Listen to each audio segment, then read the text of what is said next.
Catching the night.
Ray Remix.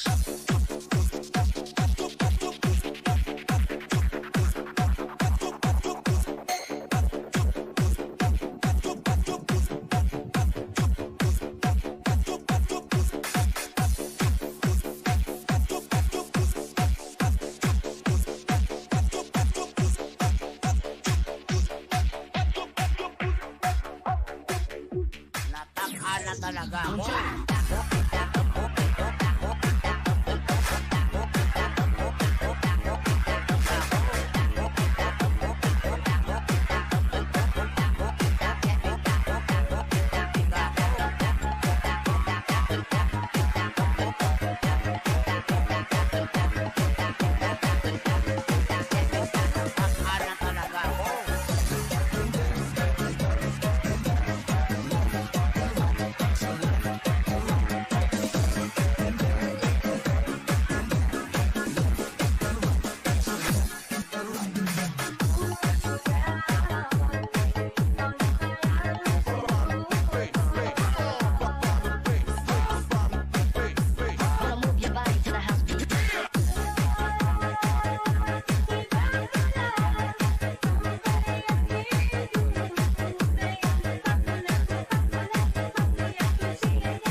Sunray Remix.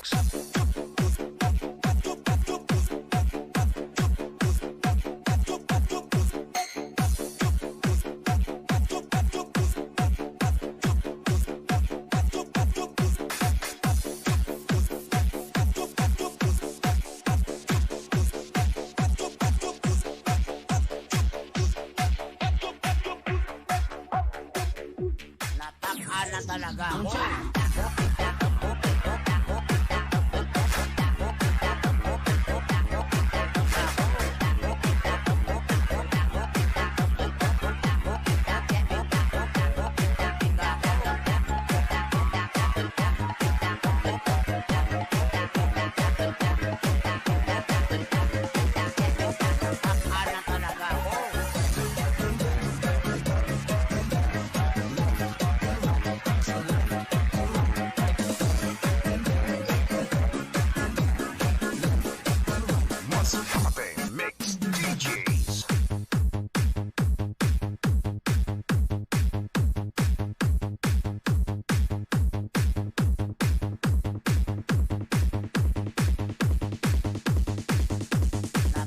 Na talaga ako.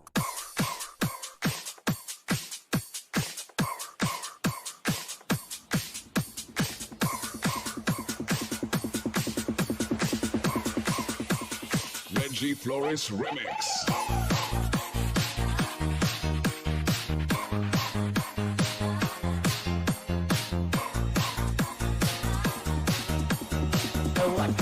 Your music with Power Beats Pro.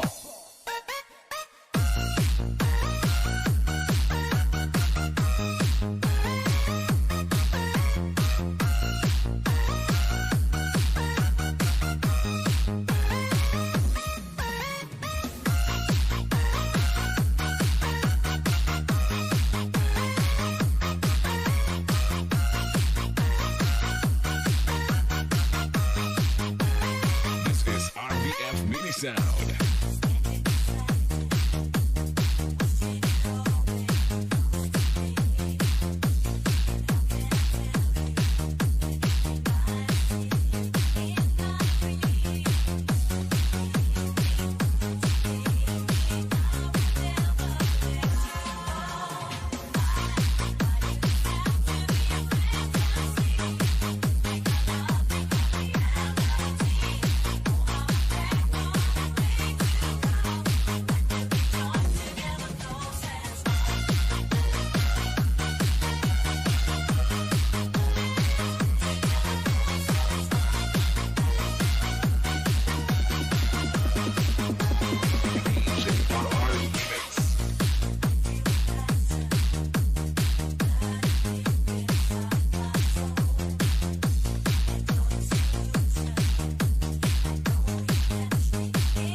Dancing with the beat with DJ Zamora Remix.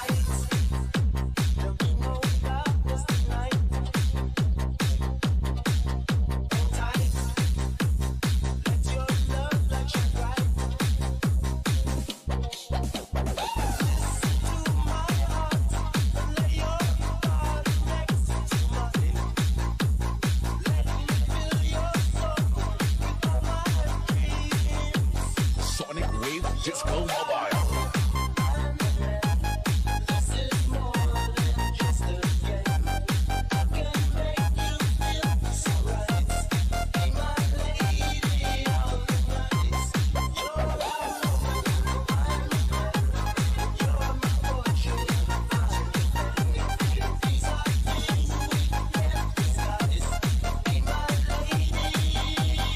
Dancing with the beat with DJ Zamora Remix.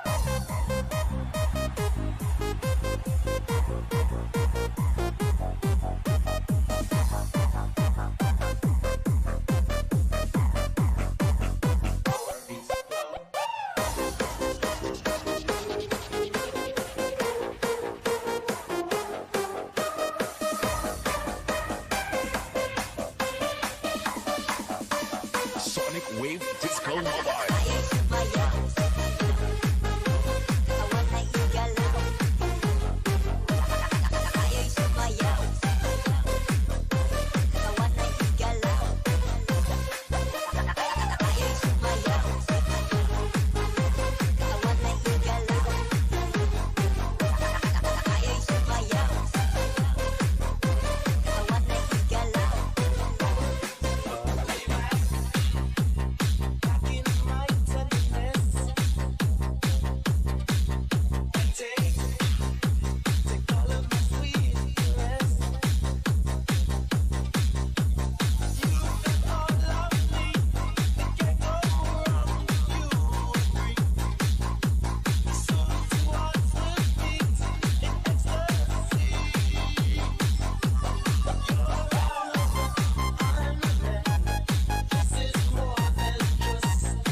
Dancing with the beat with DJ Zamora Remix.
Goes a little something like this.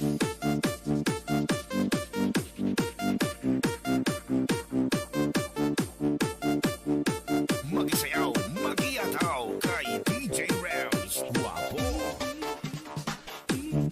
Love is a burning fire, and the flames rose higher, babe.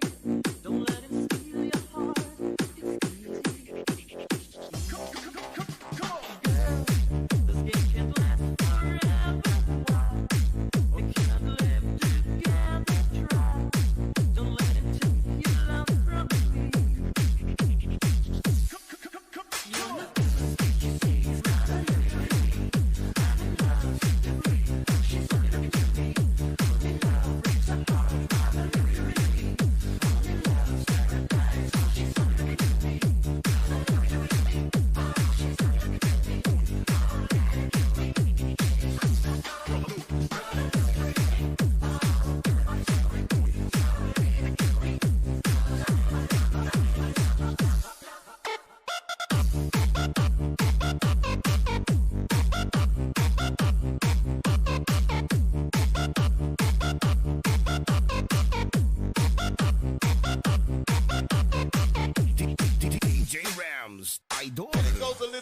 like this.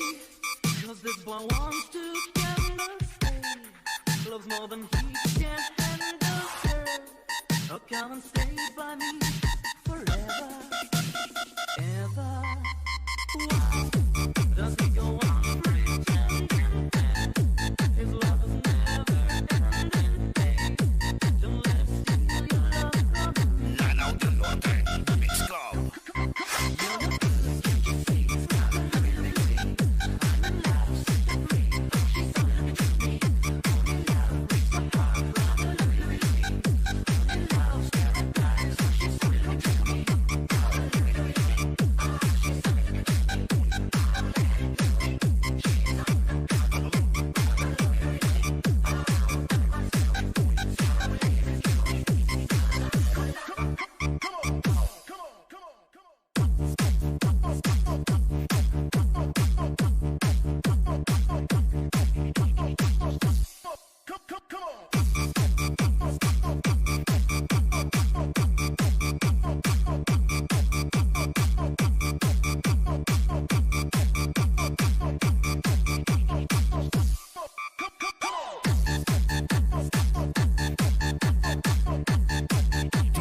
DJ Rams, your daughter.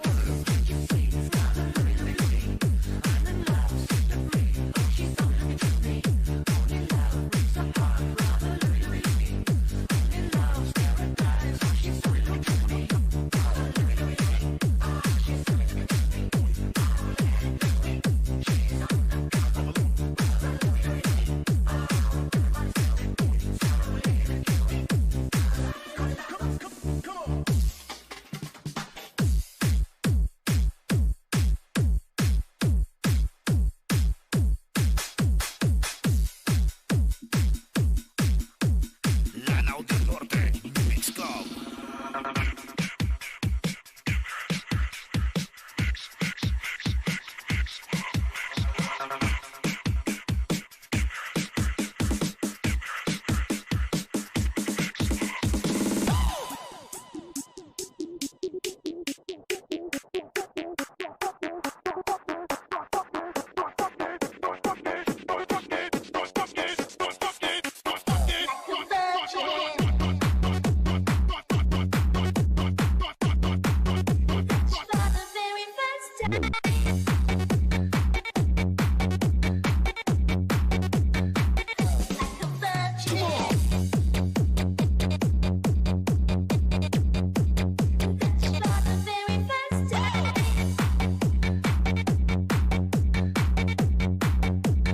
DJ Adrian on the mix.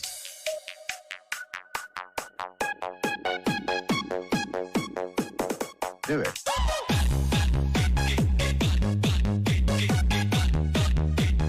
Here we go again.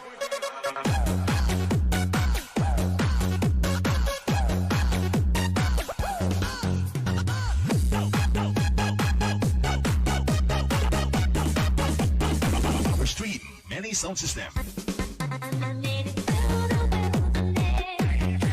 Somehow I made it through. Didn't know how lost I was until I found you. I was free, free. At the time, I was sad and blue, but you made me feel. Yeah, you made me feel shiny and new. Yo, give me something to dance to. Here we go again.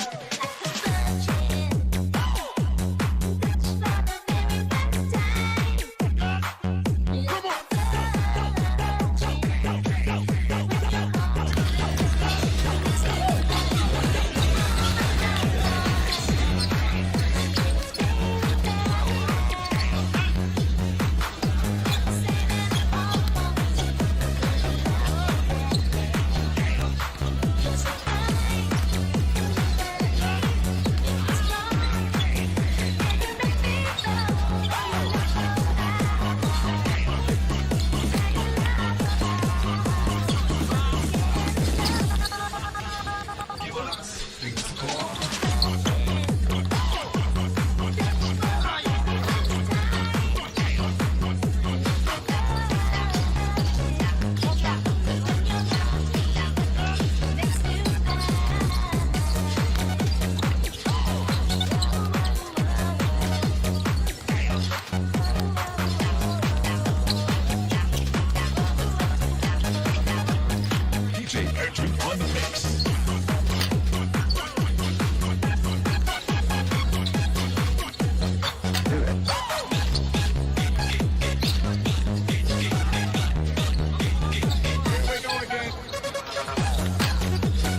on the mix.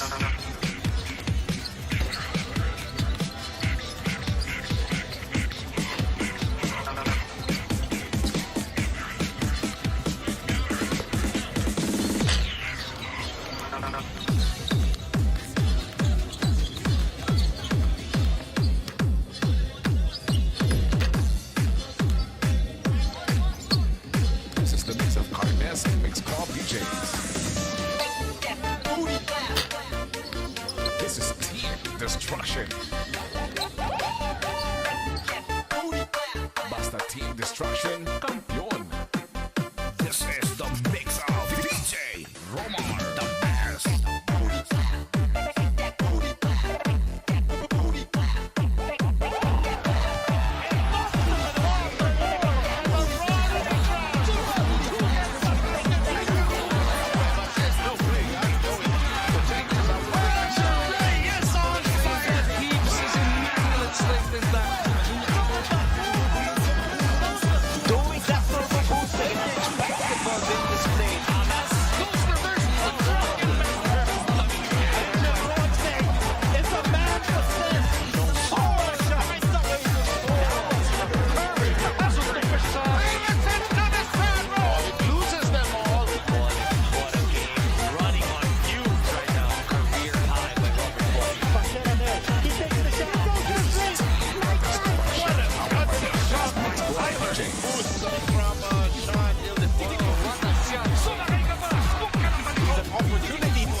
Saturday doubleheader ang ating sisimulan dito sa Mall of Asia Arena as the Terrafirma Dyip led by their high-scoring import Jordan Williams and of course their leading local Waki Johnson.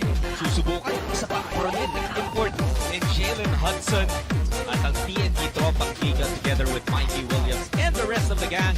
Dalawang komponente who are on the rise as they are coming off of wins, and we thank you for joining us. Sino kaya yung suswerte sa TNT at Terrafirma ngayon? Tayo maswerte because we are joined by two-time PBA champion and a familiar face for us, Coach Topix Robinson. It's great to have you on board as we bring them the action teams and the live. Yes, Judd, good afternoon and welcome to another exciting PBA action here. Una natin silipin, Coach Topix, yung ating team standings where we will see na unti-unting umaangat itong Terrafirma at TNT. You know, I have to say, it's good to see Terrafirma right in the middle of the pack because in previous conferences, nagsastruggle sila sa simula. Yeah, which is a good start now for Terrafirma because yun nga sinabi mo dyan that they've really been having this kind of things that at the start of the conference, maaga sila talagang napupunta sa ilalim. But now, things has changed for this franchise. That's right, and they're coming off a win against Blackwater where we saw impressive offensive display from Terrafirma. Those are solid numbers that Terrafirma did against Blackwater. Gone are the days that they'll be struggling a lot, especially on offense. Yes, they've scored 119 points this game, but they've been averaging 100 points lately. Kaya naman napakagandang pangitain to para kay Coach Cardel because they've really been playing well as a team right now. Pero maya-maya, malalaman natin kung saan nanggaling yung mga puntos na yun dahil medyo concentrated yung naging scoring ng Terrafirma in that spot. It did get them the win, but, you know, ang taas ng scoring nila because only from their import, Jordan Williams, they were able to get 57 big points. And that's been the highest scoring by any player in this conference. If you're on the defensive side of this ball game, pretty much alam mo agad dyan kung sino yung target. If Williams scored 57, which is half of the score, the output of Terrafirma Dyip, that's gonna be a problem. But he's really been solid. He has the basketball most.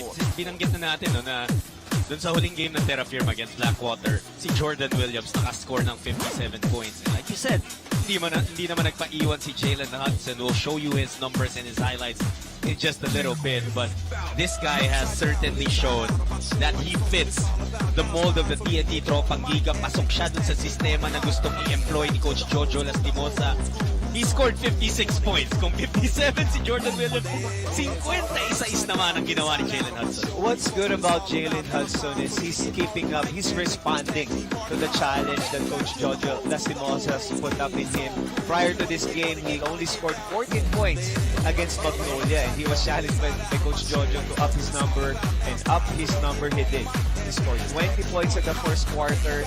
He's averaging 20 almost per quarter in this last ball game. And let's see now, because there are times that he used to just shoot threes, but during the game against Fiverr Xers, he was attacking the basket. That's true. And eventually, yun nag-open up ng mga tres para sa kanya. Pati na rin yung kay Mikey Williams dahil sobrang nakafocus na yung depensa dito kay Jalen Hudson. When it came to the fourth quarter, that's when Mikey Williams decided that, okay, it's my time to shine. What's good about Mikey Williams during this game against Converge was he was patient. We've all known that Mike is really an attacker. He's gonna score all the time. But when he saw that Hudson was putting in the numbers, and by the time napagod itong si Hudson, at the start of the fourth quarter, John, that's where Mikey Williams happened. He really was aggressive, attacking the basket, creating opportunities not only for himself but also for his teammates. Kaya naman napakalaking contribution at tulong yun para sa kumana ng Talking Heads. 11 of the 19 points in Mikey Williams came in the fourth quarter. Now let's talk about the guy who night in and night out, quarter after quarter, laging nandyan. You can really say that he's the most consistent player dito sa Tropang Giga right now, RR Pugoy. RR Pugoy, when he came into this league, was known to be a defender. Alam naman natin that the way he plays physical, with kahit sino ilagay mo sa kanya-kanya depensa. But what's good about RR Pugoy now, he's really grown into a well-rounded player. Bibihira lang dito dyan ang tinatawag nating 3s and Ds guy, at isa dito itong si RR Pugoy. Definitely, he has carved out a name not just in the PBA but in the landscape of Philippine basketball. Sino kaya ang mananaig dito sa tapatang TNT at Terrafirma? We'll find out in just a bit. Time now to meet the starters. From your Terrafirma Dyip. Starting at forward from Quezon City, number 22, Javi Gomez-Deliano. Also at forward is the Jeeps import, number 23, Jordan Williams. At center from Taytay Rizal, number 18, Joseph Gabayni. At guard from Ilocos Norte, number 6, Ed Dakiwan. And also at guard from Mandaluyong City, number 3, Wami Johnson. Head coach of the Jeep is John Carter. And now let's meet the starting five of your TNT Tropang Giga. Starting at forward from Talisay Cebu, number 16, RR Pogoy. The other forward from Cebu, number 21, Kelly Williams. At center is the Tropang Giga's import, number 0, Jalen Hudson. At guard from Cagayan de Oro, number 12, Glenn Cobuntin. And also at guard from Naga City, number 5, Mikey Williams. Head coach of the Tropang Giga is Jojo Lastimosa. Game officials are Jimmy Mariano, Jerry Narandan, Aurelio. Easily the most anticipated matchup dito sa mga starters natin yung Jordan Williams versus Jalen Hudson. Dahil nagaling sila sa, yung isa, yung Jordan Williams, 57. Yung Jalen Hudson, 56. Two of the highest scoring outputs we've seen in the conference so far. We were talking about this earlier, John, that the barometer for this conference is always going to be JD. So now that there's a lot of imports coming in, Franklin was solid also as far as score is concerned, pero biglang pumasok yung dalawa. That really was starting to be the barometer of this conference. Now, if you were wondering what is the cause of the very short delay naman na nangyayari dito sa jump, Jordan Williams, nung papunta siya sa court, he was wearing a shirt, or what looked like a regular t-shirt under his jersey. Hindi po pwede. Kailangan compression. Dapat hapit dun sa katawan mo para walang injury na makos. So, you had to remove that. But we're all set. Ball is up, game is on. Our tip-off brought to you by Honda, the official motorcycle of the PBA. Jump to it with Coach Topex Robinson, and later on, we will introduce Hansco in this coverage. Maraming salamat po sa pagtutok ninyo. What are you looking forward to, Coach? Anong inaasahan mo sa laban na to? We know that this is going to be a high-scoring ball game because of these two teams averaging around 115 points. But we want to see also how well they could sustain each other's energy. Because itong TNT coming into the game against Converge was really a high-octane game. Ito rin naman sa Columbia Jeep, alam naman natin dito that this is also a loose basketball team. Nakita natin itong si Wami now is really being converted into a 2. And 2 it is for Wami Johnson. Narinig niyan.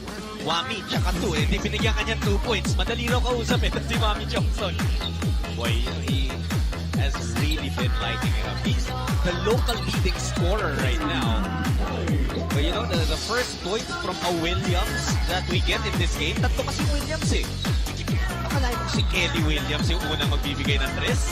Kelly Williams really taking advantage of the speed that he has against dito kay Joseph Cavani because alam naman natin itong si Joseph Kelly could really attack. Sinabi nga natin he's 41 years old but it doesn't seem like it because he could still light it up. Not only from the field, but he could still attack the basket with so much authority. Coach, as someone who has played in the highest level here in the Philippines in the PBA, at hindi nalalayo ang edad kay Kelly, how impressive is it? At you know,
It's gonna be challenging because you have to sustain it. The reason why mabilis ang pace itong talking is because they have the depth to counter that. They're gonna have the same energy, speed, and firepower. Ito ngayon yung question para sa kumpunan ng Columbia Jeep because we were talking about their Terrafirma Dyip. They were talking about yung scoring. Ito yung pinag-usapan natin kanina dyan because in their last ball game, only 3 players really contributed a lot. yes. Doon sa scoring. So tingnan natin kung paano nila masusustain yung kanyang production na kailangan tumakbo ng tumakbo defensively and offensively. I mean, imagine, no? You have 101 points. 101 out of the 119 coming from 3 players alone. Well, eto, this is a good start for them as Javi Gomez Del Llano scores 3 points. He had 5 the last game. And hinahanap agad siya ni Jordan Williams kaya naagaw ni Hudson. Remember, Remember that kick-out pass we saw from Hudson to Pogoy? As counter-steal naman yun by Williams. And he takes it to the rack. No whistle on the putback. Wala pa rin. And finally, Abby puts it right back in. This is what's good about Terrafirma Dyip. When they played against Blackwater, they forced Blackwater to take 18 turnovers and scored 21 points off of that. So, nakikita natin na naman ngayon yung glimpses of that, how well they're active defensively and making sure also that they could force easy baskets off of those turnovers. Ito si Hudson with 4 on the shot clock. Isa na lang naman ng TNT, Mikey Williams. Will miss that time, and here's a chance para sa Terrafirma to take the lead. That was a good coverage coming from the players of Terrafirma Dyip, knowing that itong si Hudson could easily light it up. Dami pang scoring opportunities dito, or players that could really score, but they were able to hold their ground on that play. And there is again the very busy RR Pogoy. Pogoy, when you put him on the court, you just know na may gagawin siyang positive for your team. Because he's super smart. He reads the defense, alam niya kung nasan yung tao niya. Ang mapapansin natin dito kay Pogoy, pagka nalingat ka dito nawalan ka ng eye contact, he always loves to sneak into that. Sneaking to that, Williams with that sneaky basket. Grabe yung naging misdirection. It was already a broken play. Pumangit na nga yung spacing nila eh. But, you know, sometimes yung talagang chemistry lumalabas, Coach. Well, nagkamali doon sa anticipation. They were really communicating well defensively. Kaya naman na nagkaroon ng opportunity yung si Williams. Off of that timeout, na 30 seconds lang, 7-0 run para sa Terrafirma. They now have the lead. Yongson, the leading local scorer in this conference so far. Nasapan na naman, second time that he was blocked. Here's Hudson on the open court. He throws it down. We were talking about the defense of Terrafirma Dyip, but nobody could really question also the defense of TNT. The way they've been active, they have an import could really finish strong. Open transition back. Mighty. Isa pa to, no? Na tumata yung solid contributor para sa Terrafirma. 11-10 is your score right now. Lamang ang Terrafirma ng isa, pero Hudson is really looking to go to work. Kubuntin. The pass, the finish, and bam, bucket para kay Glenn. That was a solid attack coming from Glenn Kubuntin. Attacking the basket, it took si Hudson. At makikita natin, Hudson is really so unselfish with that basketball. That move of the game brought to you by Honda, the official motorcycle of the PBA. Nabanggit na natin na nagkaroon ng mga challenges Coach Jojo Lastimosa para kay Jalen Hudson. Mamaya magkakaroon tayo ng update mula kay Hans dyan. Pero yung pinakaunang challenge actually, Coach, nagsimula yun. Ang challenge ni Coach Jojo was for Hudson to get 10 assists in a game. And you know, he has been up to that challenge. You know, Coach Jojo Lastimosa has been in the league for the longest time. He knows how to light up a certain player. I've been fortunate enough to be under his wing before with Alaska. And ang tawag nga namin dito kay Coach Jojo, wala itong gray. Either black or white. It's either he's gonna commend you or he'll be their number one critic. But he's gonna tell you the way he sees it. About that big block mula kay Kabaini. Williams lumipad. Kahilig with the putback. What's good about Williams when he attacks the basket, everybody would really defend. Kaya naman makikita dito nagkakaroon ng opportunities itong mga players ng Terrafirma to get those offensive rebounds off of those misses. There's a timeout requested by TNT. Itong Terrafirma, umabot na sa 3 yung lamang. They trailed by 6 early in this game. Look at Williams. Williams, solid to attack the basket. Even if he misses, Kahilig is there for the putback. This timeout is brought to you by Honda, the official motorcycle of the PBA. We'll be right back. Terrafirma up by 3.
Coach Jojo Lastimosa continues to challenge his import to reach greater heights. Alam niyo, in the last game against Magnolia, he challenged Jalen Hudson to have at least 10 assists. In their previous game against Converge, he challenged Jalen to up his field goal percentage. And for today against Terrafirma, he challenged him to defend their opponent's import, Jordan Williams, one-on-one.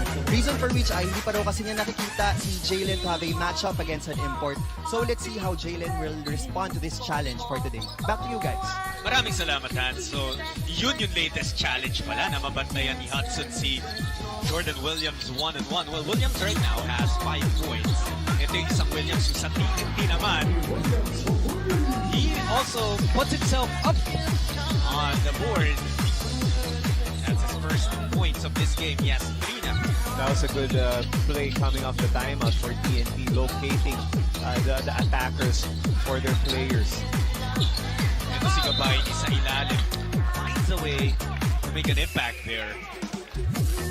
He draws a foul on Jason Castro. Coach, anong nangyari dito sa play na to you were talking about it? Yeah, what's good about both of these imports are they're able passers. They really want to attack the basket. As we see by Hudson, a lot of times na dyan, but he's the facilitator. He's able to attack the basket and he will obviously attract the defense. Kaya naman dito rin sa last play kanina, kaya na-open itong si Joseph Gabayni because itong si Williams naman is aware that he's gonna get trapped or he's gonna get doubled. Ang question na lang dito ay pagpasa kung masasalo ba or mako-convert into a basket. That's true. Kung napanood niyo yung mga laro ng TNT previously up until this first quarter, makikita niyo yung husay ni Hudson in reading and reacting to the defense that's being thrown at him. Talking about Hudson, Jack, kanina, he was struggling from the outside. Now he kind of changed the flavor. Yun nga yung sinasabi natin. Tingnan natin yung challenge na binigay ni Coach Jola sa kanya. But so far, dito sa ating first quarter, hindi pa dinidepensa ni Hudson itong si Williams.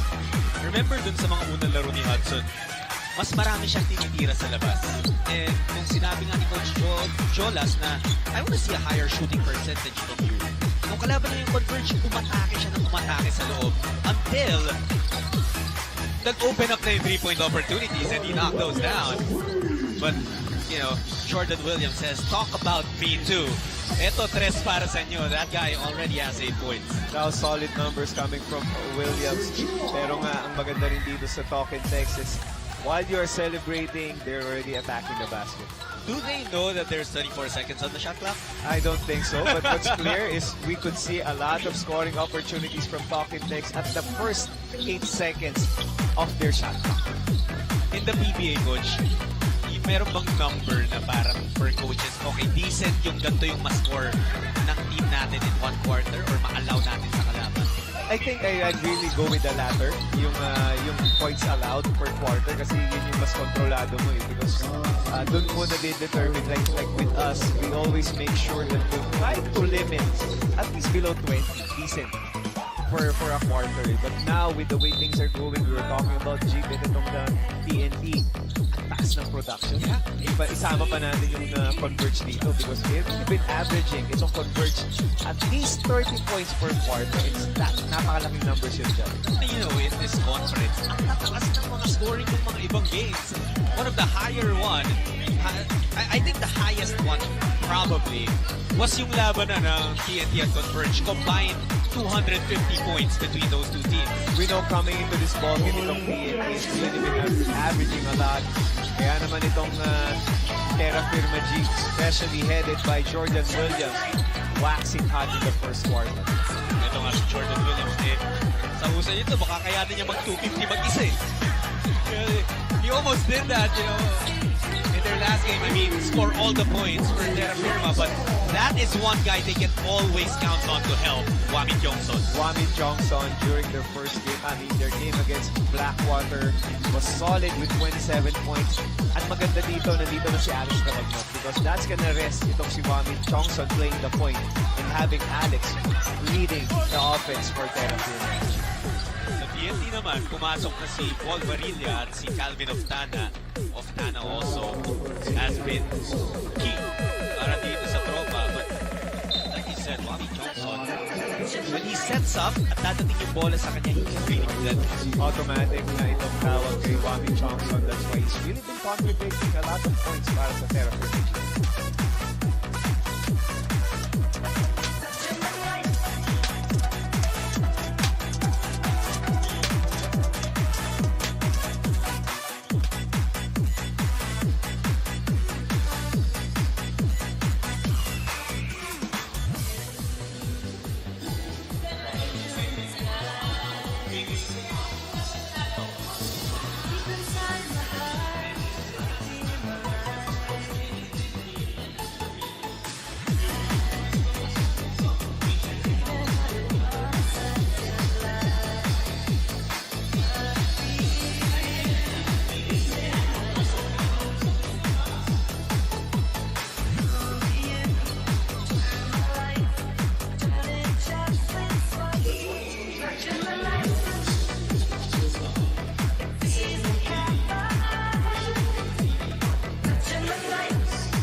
TNT Tropang Giga, when they played against Converge, ito si Jason Castro, you know, they aren't numbers that will really pop out of the stat sheet. Pero you will understand na ang ng tulong ni Blur. Nobody could question that, Johnson. Jason Castro, as much as you like it, is still the guy for TNT Tropang Giga because he's really gonna attract the defense no matter what. The thing also with Jason Castro, time and time again, he's proven that he could win games for this team. Yeah. Ang dami ng storya dyan. Elimination, semifinals, finals, proven champion. Itong si Jason Castro. When the game is on the line, final possession, kahit pa may RR Boy, Mikey Williams, Jalen Hudson, wala nang magugulat kung kay Jason Castro pa rin muna pumunta yung bola. Sabi ko nga sa'yo dyan, Jason Castro has broken my heart a lot of times. Kaya Being pala, the recipient of those game winners. hugot pala yung ano mo. Oo, mga may kwento malalim mo. yung pinag-uugutan ito. That's why when Jason gave us that wing, sabi ko, I still feel the pain. But so much respect for this player. He's been in the league for a while. Sobrang ang daming nag-idolize sa kanya. Why? With everything that he has achieved, he's still the humblest guy that you can see in the PBA. Yeah, I agree 100%. Sayang coach yung naging tira doon ni Kahilig. It was wide open. It was a great play para sa Terrafirma. However, Castro loses that on his way to the cup. Sayang nga yung opportunity doon for Kahilig. Yun yung rare occasions that you will find a scoring opportunity that you're gonna miss. Especially now na pinagpahinga ni Coach Jonathan Cardell, itong si Williams. Pero ang ganda ng action na ginawa ng Terrafirma doon.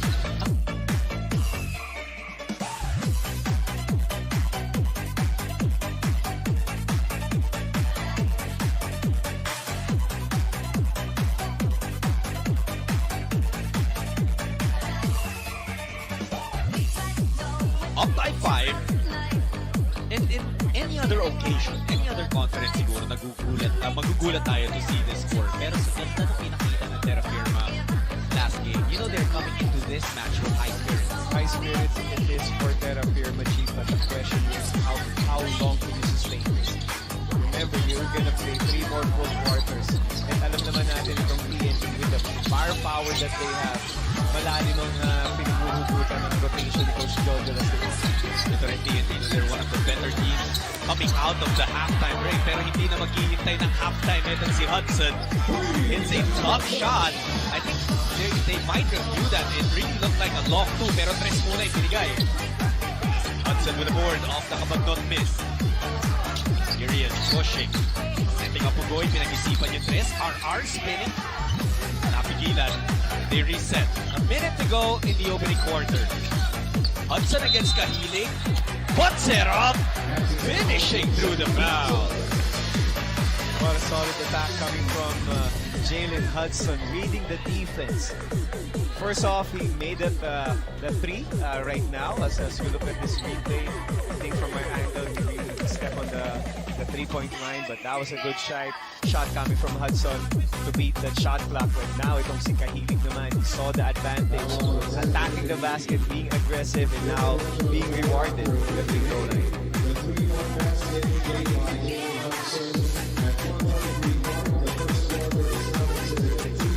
So yeah. So they just announced na naka-apak na si Hudson on the line. Nung binitawan niya yung 3. What he was asking for actually nung time na yun was a foul. You think he was fouled?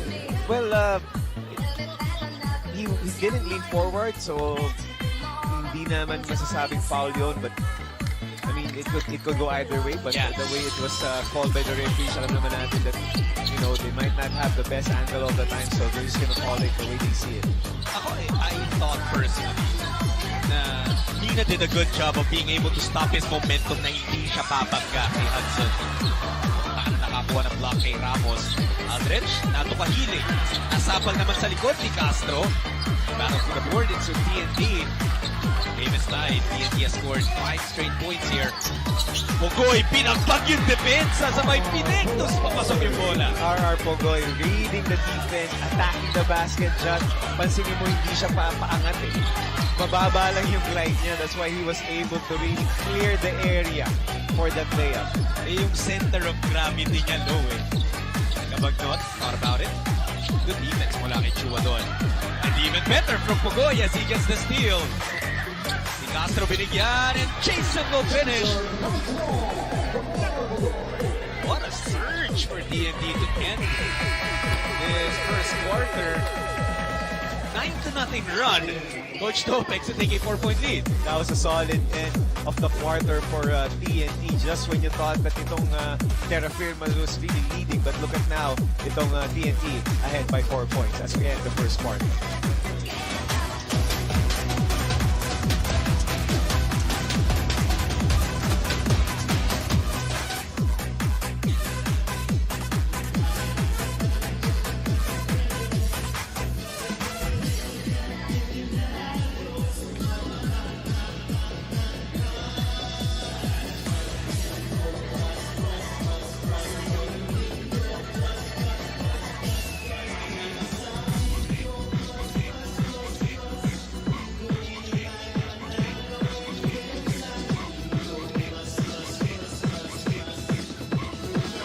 DJ John Ray Remix.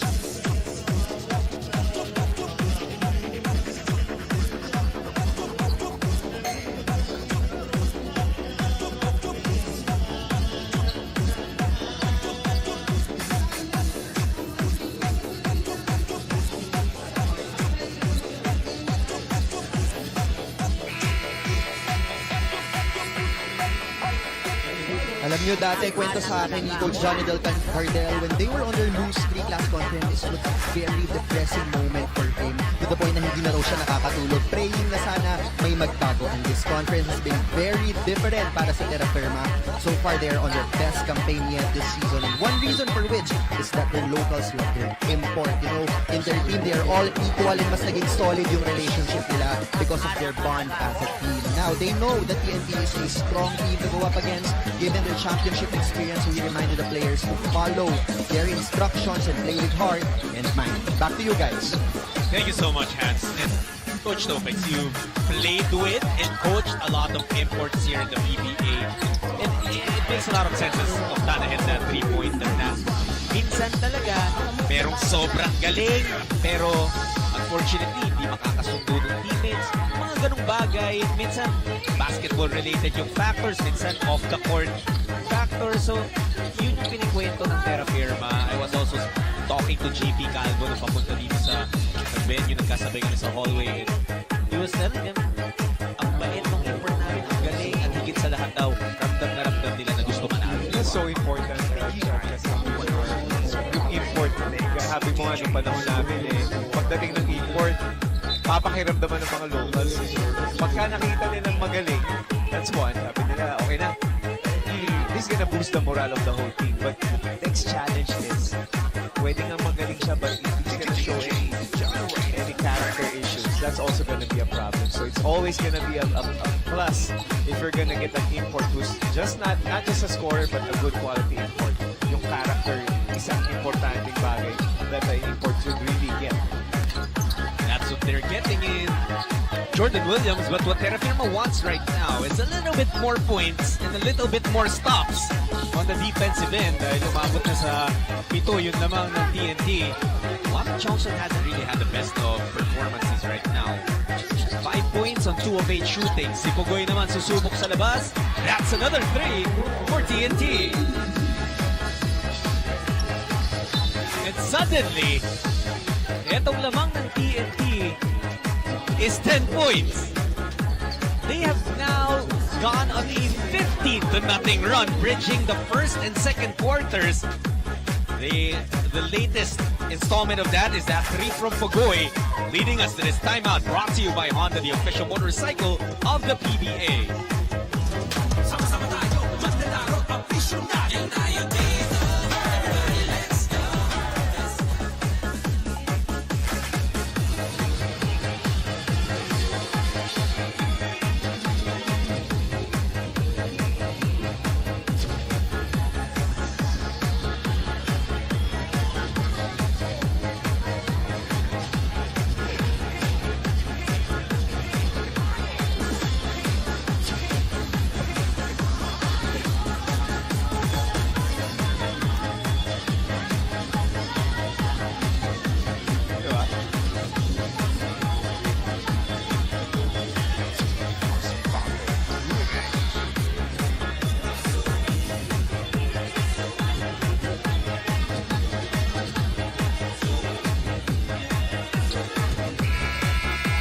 TNT Tropang Giga, dami na nating nabanggit na mga pangalan nagko-contribute. How about let's bring in Paul Barilla, because look at what he did against Converge.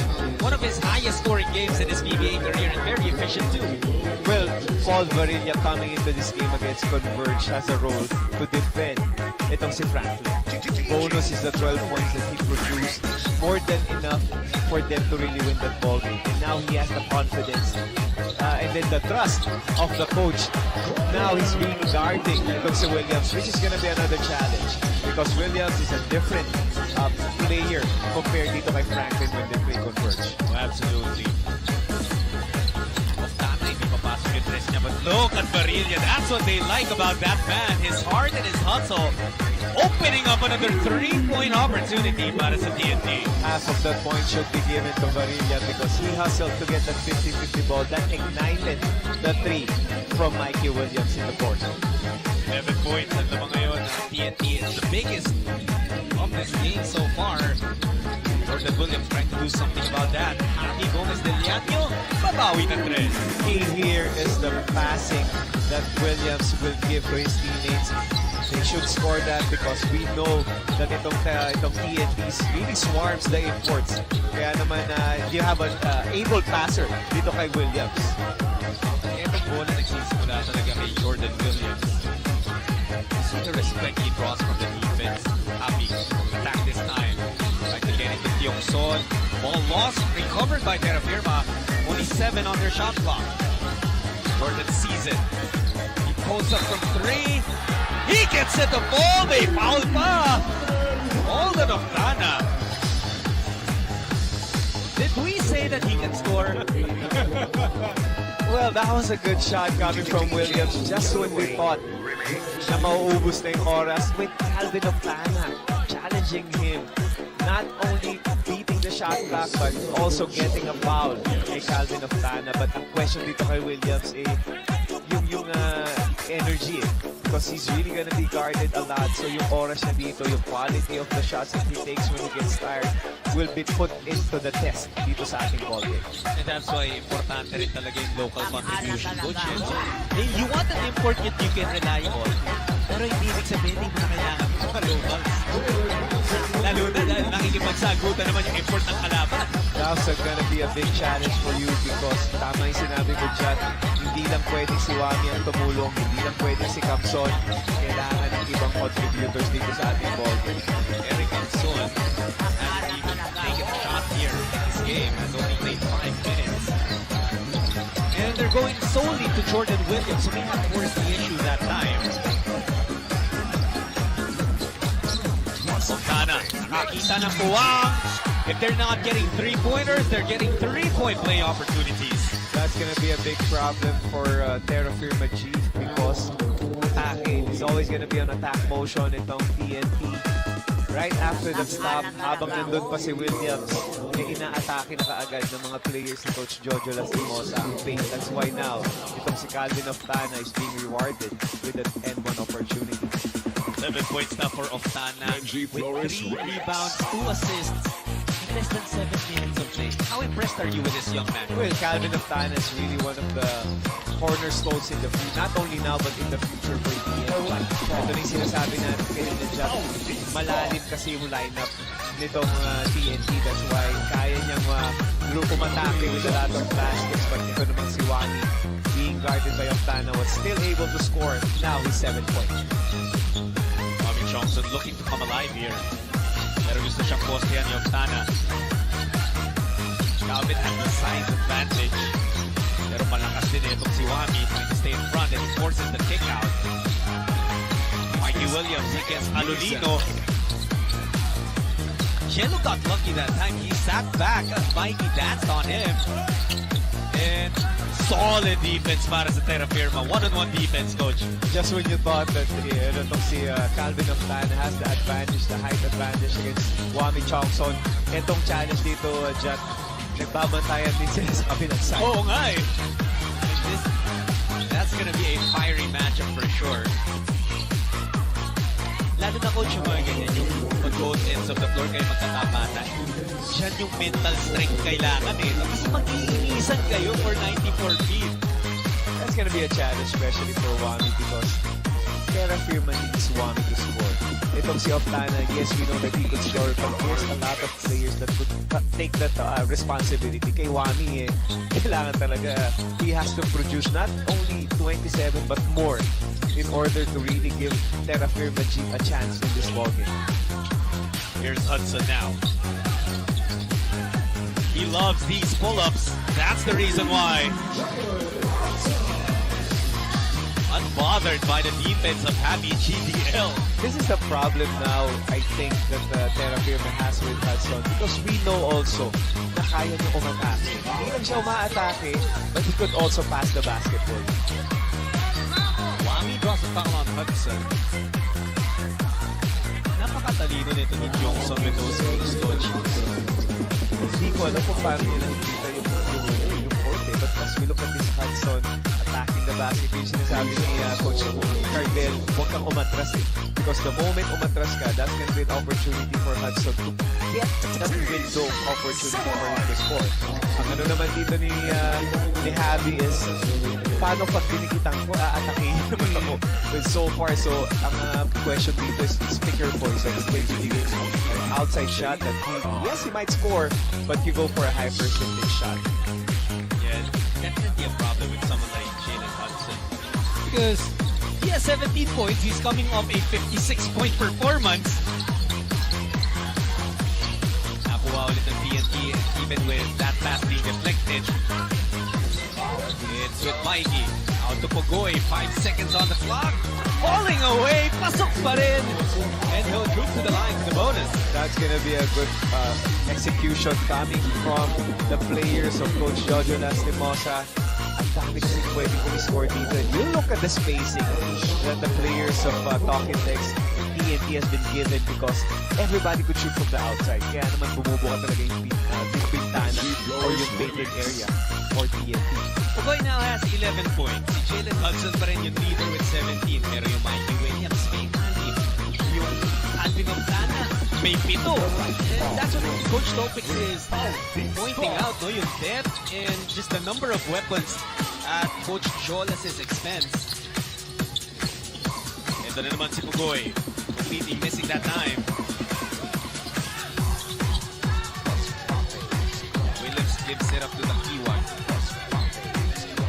It seems like until Terrafirma is able to get a little bit more from Wami, maybe from Tapson ulit, and maybe the likes of Kabagnot and Iwag, they might be too predictable right now with Williams being the lone source of points, coach. The problem right now with Terrafirma Dyip is most of their shots are coming from the outside. Where are the times that they could attack the basket and go to the free throw line? Doon kasi sila makakapagpahinga. Especially si Williams. If most of, a lot of his teammates could attack the basket and throw those fouls at least. Dancing with the beat with DJ Zamora Remix.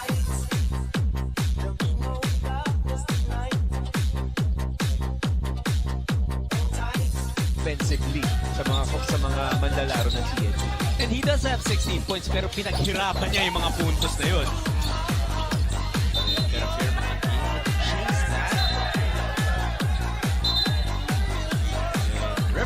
the ball will stay with TNT. Pero 0.6 of a second left on their shot clock.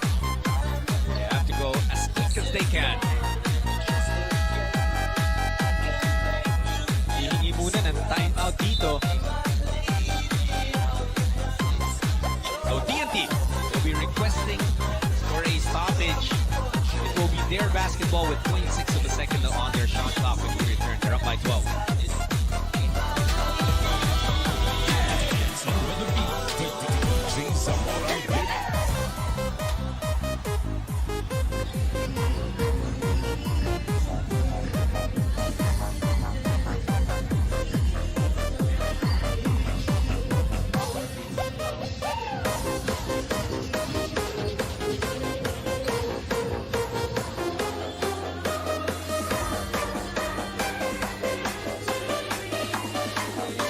Sonic Wave Disco Mobile.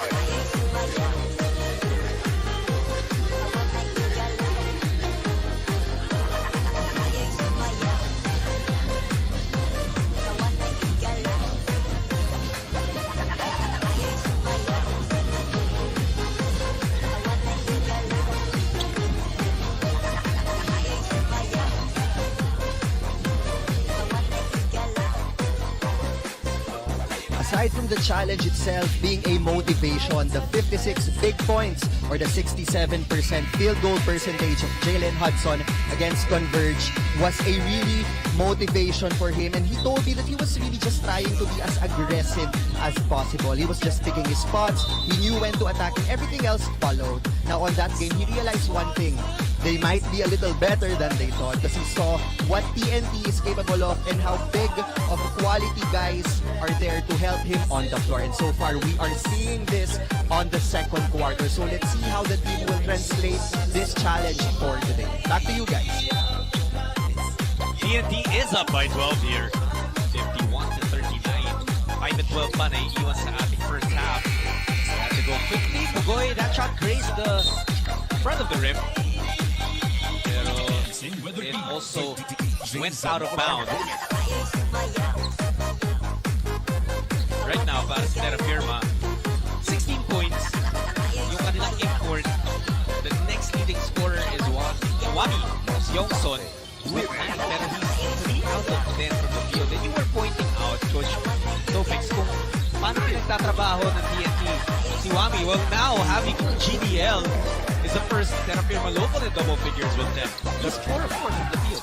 Yeah, that's a challenge now for Terrafirma Dyip because mapapansin na naman natin matchup problems ito for Wami because Wami is guarding RR Pogoy.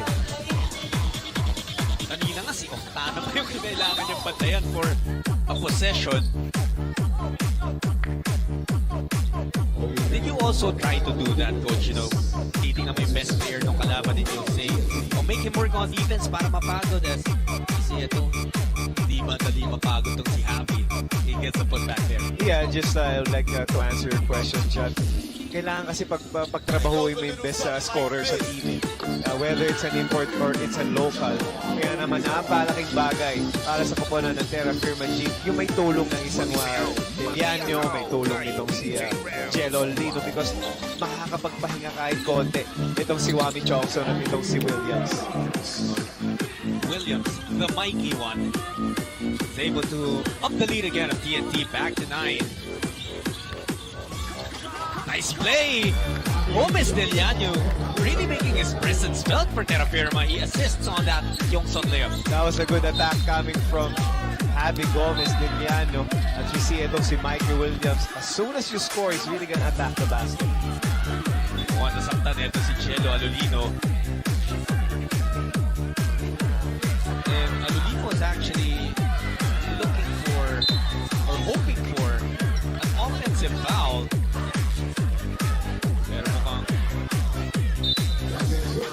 Ode out the basket. Yun again yung hiningi ng TNT. I'll try to show you again what happened there. Ang layo pa kasi.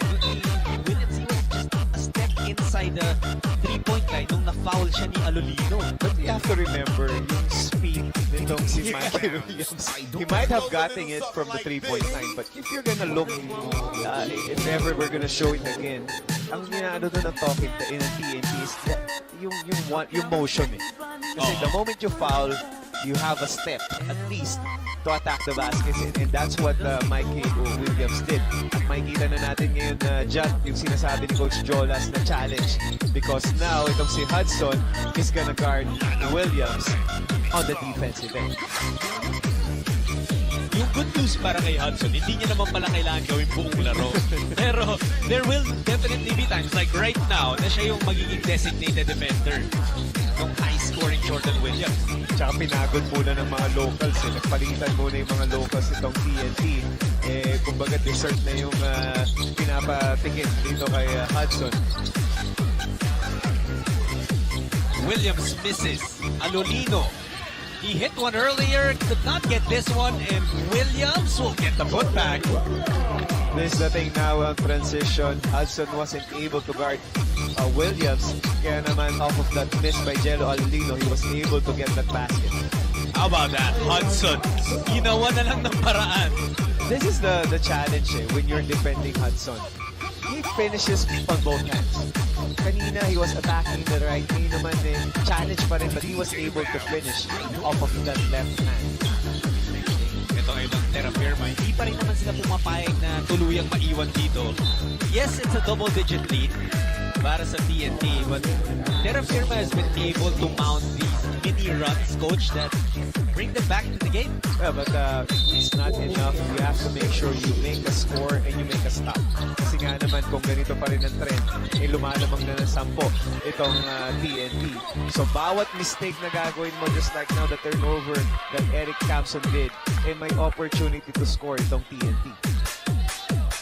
So it's a turnover for them. Nakakuha sila ng offensive rebound pero naka-aback sa baseline si Jacobson. Pocket pass, the ball was kicked. And there's frustration.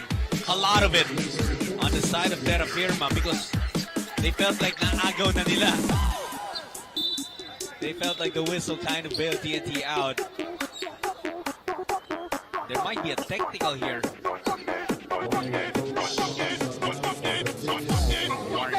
Warning pa lang naman na ibibigay ni Coach Jonathan Gardel.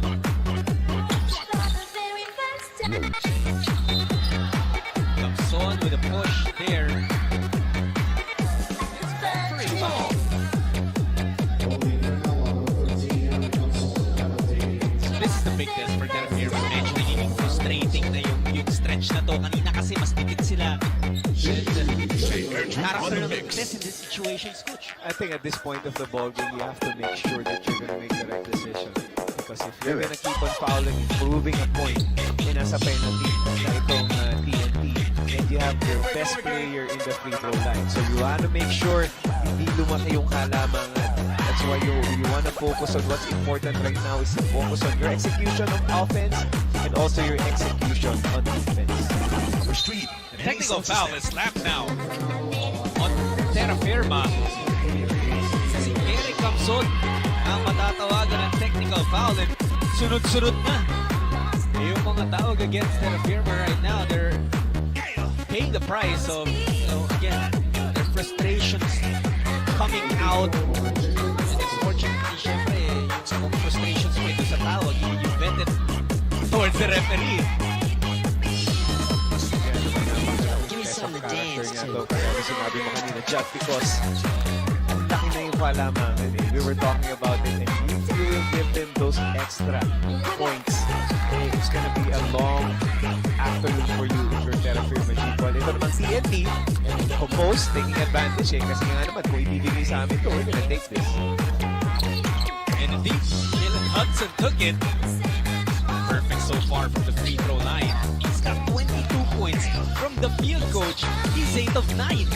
And what's good about Jalen Hudson is he's not only scoring, but he's also a good passer. As we look at the defense now of TNT, playing a man zone, taking away the ball out of Williams' hand, and now attacking the basket. Kasi nga naman dun sa mid-face, he have it again.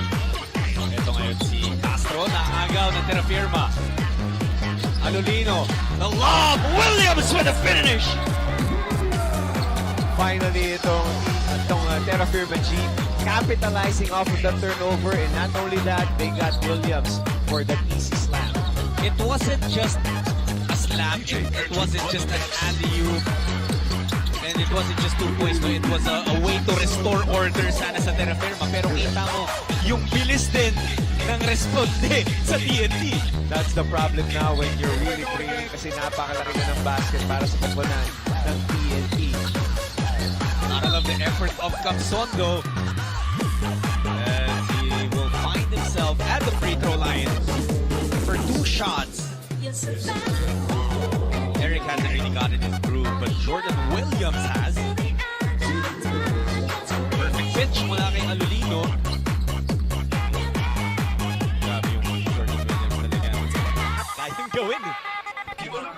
Well, the reason why TNT has really been in command in this ball game is alam natin that the reason why Terrafirma Dyip won over Blackwater is they forced itong Blackwater to commit a lot of turnovers and was able to score off of those turnovers. Pero ngayon kasi dyan, rare are the times na nagka-turnover itong TNT. But even if they commit a turnover, they were able to stop the momentum of those turnovers. That's right. Well, ito Terrafirma holding on to hope here in the first half. We know mahaba pa ng laro to, but like you did mention earlier, you don't want TNT to maybe build on that lead anymore.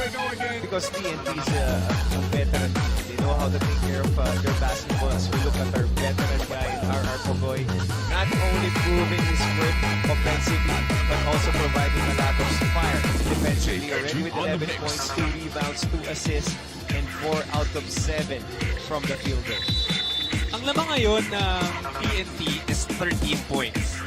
And as we enter, you know, our 24th minute of the game, RR has played 16 minutes.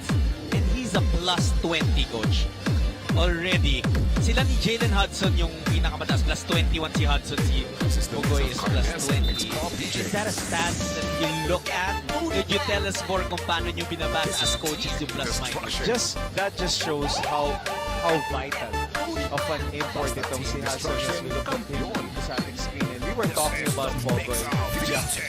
Nobody could really question yung impact kasi yun yung basis talaga ng plus minus. Ano ba yung impact or ano ba yung i-contribute mo? You might not be scoring but you'll have a plus. Yes, correct. Yeah, because you're making the good, you're playing the right shot together. As we look I'm sorry, that's not you, Hudson, coach. baseline slam. Gusto niya pa itaas yung plus minus niya. Yes, what are the things? Ang dami natin nakikita dito kay Hudson that we haven't seen before. Now he has the advantage on the post and showing his firepower in the paint. Yun nga eh, yun nakakatakot kay Jalen Hudson. Because it's like hinahandahan niya yung pagpapakita ng buong kakayahan niya here in the PBA. Castro could not finish. Batak mo ngayon ng Terrafirma. They're being led by Capson. Gives it up to Tiongson. Here's Williams. Jordan loses the basketball. They're off and running again. Mikey Williams with a pristine pass to the hoop. That was a good team defense that TNT has shown dito kay Jordan Williams. Same as what we did with Franklin. Just they were able to play Franklin or even itong si Williams right now as a team. Ang ganda ng coverage nila with this import. And another almost steal. Castro will give up that foul. Last to give. Ito TNT here in the first half. Ang nagandaan pa niya for the Tropa with 7.8 seconds sa backcourt pa mag-inbound. So TNT coach, 37 points already here. Because they were able to really defend as a team itong Terrafirma Dyip. So their defense right now, Jat, is helping their offense. Because they were able to get easy baskets off of those turnovers. Because majority of the turnovers that Dyip committed were live turnovers, which in turn turned out to be an easy layup or easy scoring opportunity for TNT. May kasabihan nga, diba, that the best offense is good defense. It doesn't make sense on the surface, but if you really think about it, it's lahat talaga ng baskets mo magsisimula by getting stops. It's not only individual defense, Judge, but team defense. offense. That's what this TNT team has been showing right now. Kaya ng nila, they have the smallest group right now, but they have the quickest. 2 seconds to shoot. Williams puts it up, gets the roll, and he's able to have the last say dito sa first half. However, itong TNT, ang laki na nung naipundar. They will still be up by 15 points after 24 minutes. Pero counted itong layup, itong looper ni Jordan Williams. Way to end this first half for Terrafirma Dyip with Williams. The rare opportunity that he's only gonna have a single coverage dito sa ating first half, and he was able to contribute and finish off that basket for Speaking Terrafirma. of contributions, Coach, ito isa pa nag-contribute. The Williams who's on the side of TNT, Mikey, look at the numbers. Very decent in 24 minutes of action. Mikey Williams was solid at the start of the ball game, just attacking the basket, shooting threes. Kaya naman napakalaking contribution ito para sa koponan ng TNT. And he has helped the Tropa build this 15-point lead at the half. We'll be back to break down kung ano nangyari in the first 24 minutes.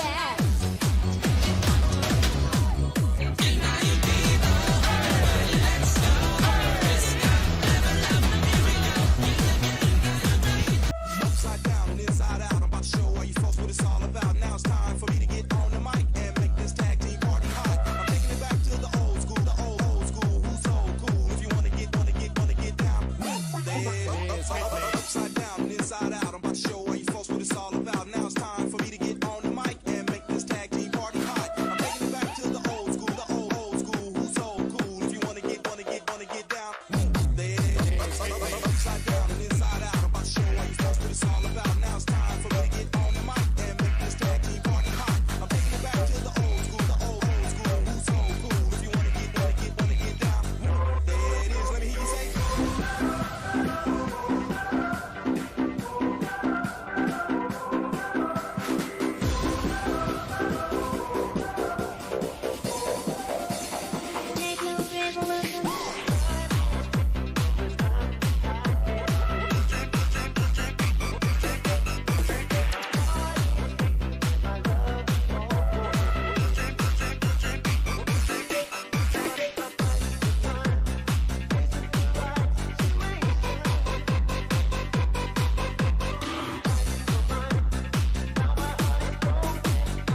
genre.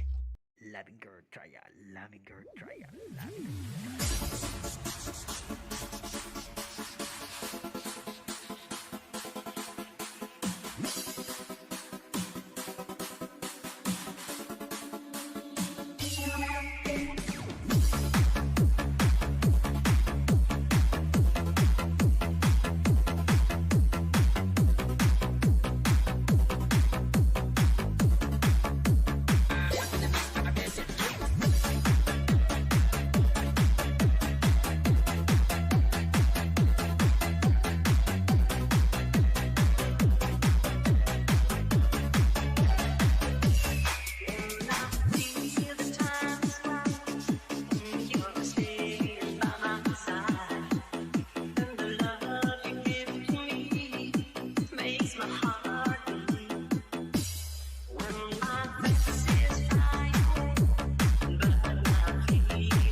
There's something they call the hockey assist, which is yung pinasahan mo, siya yung naka-assist. If we only measure that, we'd have a bunch of those from Jalen Hudson already. Hindi man nagre-reflect sa stat sheet for him. I'm sure his coaches know that he's making these shots possible para sa TNT. Ito na naman sila. Mikey Williams once more. Dancing. Leaving the defense behind na wala yung bola sa kanya. Albo on the run. Now it's Kyung-Son. Bibitaw ng tres. Off for Wami. And Tahili could not hold on to it. Miss. Coach Topek. It's gonna be a hard opportunity for Terrafirma Dyip if they weren't able to attack on those baskets. But as we see in this replay, yung hockey assist na sinasabi mo, because again, that was created by Hudson. He was able to attack the defense. He saw Kelly Williams there. Ang maganda kasi dito, Judd, is when you start sharing that basketball, contagious yan eh. Yeah. Mahihiya kang hindi mamasa because your best player right now who has the basketball is a willing passer. And si Williams sends it out to Pugoy. They reset the offense with 7 to shoot. Nahilig na kabantay kay Hudson. Look at that. Simple screen and roll. Williams, Kelly with a finish. The difference of the defense of TNT against the defense of Terrafirma regarding the imports, hindi nag-hard show itong mga players ng Terrafirma kapag ginagamit ni Hudson yung ball screen. While dito naman sa kabila, I could guarantee you na pag ginamit ni Williams ang ball screen, he will be trapped. Hindi pa nga gaano nagkakaroon ng touches si Jordan Williams here in the third quarter. That's a good thing that Wami was able to hit that three. Rare are the times that Wami Chonsong will get that wide open three. At makikita natin dito, Pogoy now milking. Ito yung sinasabi mo kanina, Jack. You wanna hit on the best player on that other side, and that's what TNT's been doing. Though unsuccessful on that play, but you'll see, pinapagod nila itong si Wami Chongson on the defensive end. Ito naman yung ginawa ni Wami before that. Tinirahan niya si Pugoy. And Wami also got the stop on the other side. So back-to-back good plays for Chongson. Terrafirma within 14, 73 to 59 with 8 and change remaining in the third quarter. Williams. Wow, what a strong attack to the basket. Finally, itong si Jordan Williams was able to attack the basket even if there was a presence of another defender. Kasi nga naman palaging dinodouble itong si Williams. While ito naman sa kabilang side natin, itong si Hudson is not really getting that kind of treatment because there's a Mikey Williams also that you have to worry about if you're Terrafirma Dyip. It looks like right now though, nilagay na ni Coach Johnny Del Cardel itong si Javi Gomez Del Llano primarily and purposely on Jalen Hudson. Kahit nung nandito pa sa backcourt, bumababa pa lang si Hudson, si Javi pinipikitan niya na. See if that gives them an advantage here. Kelly Williams. Look at him move. Kelly Williams looking like a teenager out there. Who would tell that itong si Kelly Williams is already, I would say, on the 40s? But you could see, you could see the energy that he has, the explosiveness that he has. He has a fresh leg for a youngster. As we see naman itong si Eric Camson finally getting a basket that was not really that as much challenge right now. Yung tawag nga namin kay Kelly Williams the last game, I think I covered with Coach Alan Gregorio. 14-1. 50-41. But you were talking about all the weapons at TNT's disposal. And there was the goal. Another three. May 14 puntos na rin. Son will attack once more. Gets rid of the defense. Sabay drop pass. A heavy GDL. Beautiful play for Terrafirma. That was a good read coming from Eric Camson, making sure that he's going to reward the good move or the good read by Javi Gomez Del Llano. While itong Kelly Williams milking that opportunity, knowing that he has an advantage quick-wise against kay Eric Camson. Pinapapak lang ni Kelly yung depensa ni Eric. And while Terrafirma has been able to get some buckets, what they haven't been able to do is get stops. Which is going to be crucial because right now, hindi pwedeng basket score ang mangyayari. You have to make a stop. They get the offensive rebound. Yung Son, bibitaw ng tres. successful. Hudson and Kamson, a little bit of an exchange of pleasantries, but all is well between those two. Pero yung lamang ng TNT stays steady at 15 points. May timeout tayo. Brought to you by Honda, the official motorcycle of the PBA.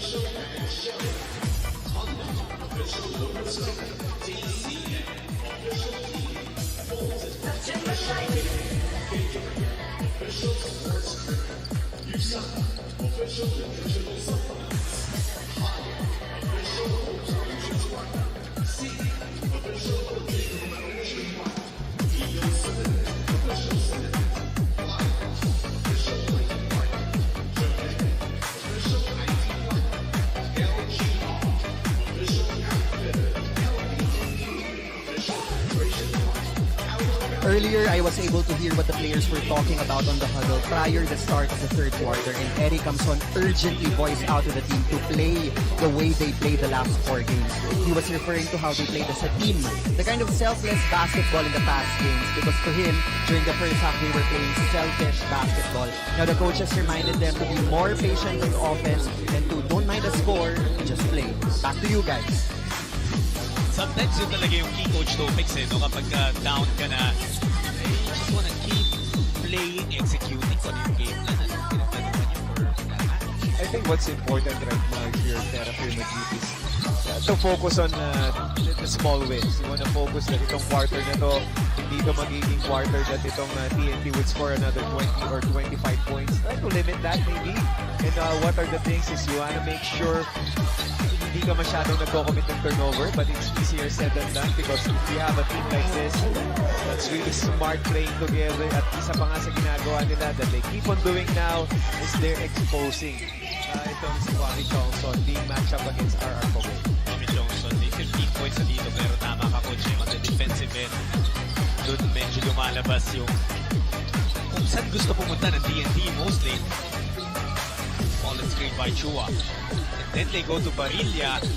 Di papasok yung tres. Almost lost basketball for Terrafirma. Pero ito sila ngayon. Hoping to convert. Williams was momentarily open. Nakiwag to wait for the bib. There's the denial na sinasabi mo na ang daming kailangan gawin ni Jordan Williams bago siya makakuha ng bola. Dito nga, hindi nakakuha ng bola. Kamson overcooks that shot. Those are the wasted opportunities for Terrafirma Dyip. Just when you thought that you have that wide open shot created by Wami Chongson but was able to miss that jump shot while ito namang TNT right now committing a lot of turnovers. Sana ito yung dapat na opportunity na aabangan or the Terrafirma Dyip will take advantage of. Yung kay Jordan Williams kasi kahit mabigay mo sa kanya yung bola with everything, all the escapes that he has to do. Kumbaga sa video game, yung fatigue bar niya kalahati na lang That's the credit to the defense that TNT has given because it's not only one guy defending itong si Jordan Williams but the rest of the white shirt. Yung nga yung sinasabi natin, titiisin na nila yung ibang players to score pero hindi pwedeng umi-score nang gagano na naman puntos na 50 plus. Itong si Jordan Williams. As we see Justin Chua, the rare opportunities that he was able to connect from the perimeter. And TNT, yung iba't ibang manlalaro ng tropa, they've just come in ready to contribute in whatever way they are called on. Justin Chua hitting that patented mid-range jumper.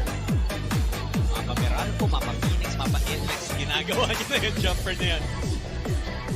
And TNT's lead has ballooned to its highest now at 19 points, 84 to 65. Tingnan natin yung next 3 games of Terrafirma. They will go up against Raider Shine, tapos Phoenix naman at Northport. And all in a span of 1 week. That's going to be challenging for Terrafirma Dyip because you already got off to a good start. Currently, you're 2-2, so you wanna at least add up to the win column. Kasi nga naman sabi mo kanina dyan, gawin mo ng t-shock kung papanalo your Terrafirma because these are the rare times na nagkaroon ka ng ganitong start. So you wanna ride off that momentum. It's gonna be challenging because you have to get over the hurdle of this TNT Tropang Giga team, which is also playing a very fine tune together as a team. Tulad nung sinabi rin ni Coach Johnny Del Cartel in an interview, sabi niya nakasungkit na kami ng big team when they beat Meralco. So sabi niya, who says we can do it again against TNT? And that three from Williams will help them as they try to come back from this deficit. The other Williams though, sabi, will this help? And the answer is no, because that ups TNT's lead back to 18. 3.5 to go in the third. Eda Kiwag. Part of me wants to see Eda Kiwag rediscover his scoring ability here in the PBA. Tangkala talaga ako. He came on a very nasty leg injury. And I'm sure he's still trying to rediscover his grounds here with Terrafirma. Hindi na binigay kay Happy. It's Williams again. Way to execute the play and connect with your import the way Terrafirma Dyip has been doing it. We have no doubt that Terrafirma could really is a good offensive team. Really been averaging to the hundreds right now, but ang question kasi dito is your defense. Napakadali kong score, but the problem is ganun din ang ginagawa ng koponan nitong TNT. They could score at will as we see their attack and an end-one opportunity for Cabin of Mandarin. Grabe itong TNT. They just have been extracting contributions from everyone, Coach. Oftana, 2 more points for him. And will be able to get into double digits kung mapasok na yung bonus free throw. When we come from this timeout, TNT's lead now 20 points.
Nagpapasalamat ulit kami sa magsama niyo sa amin dito sa TV5 at One Sports as we bring you the Honda PBA Governor's Cup. Brought to you by Honda, the official motorcycle of the PBA. Judd Sulet, Coach Topex Robinson, and Hans Ko, the broadcast team for this first game.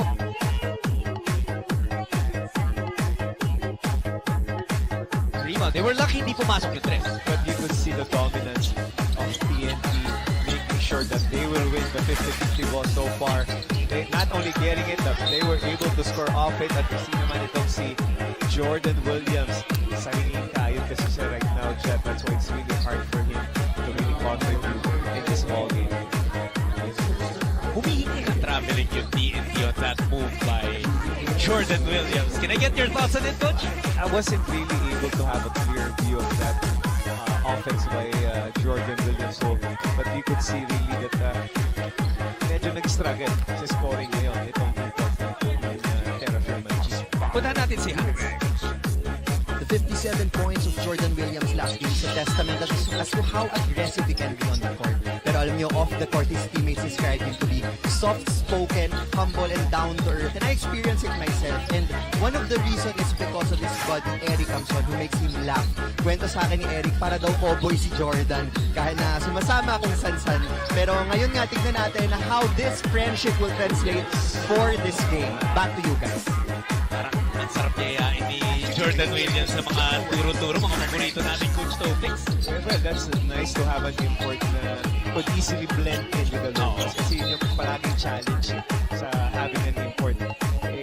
Will the import adjust to you as a team or the team will adjust to the import? But ang locals naman itong TNT, keeping the basketball alive. You mentioned earlier how aggressive the locals of TNT are, and it's showing by getting a lot of excellent possessions by winning the offensive rebounds.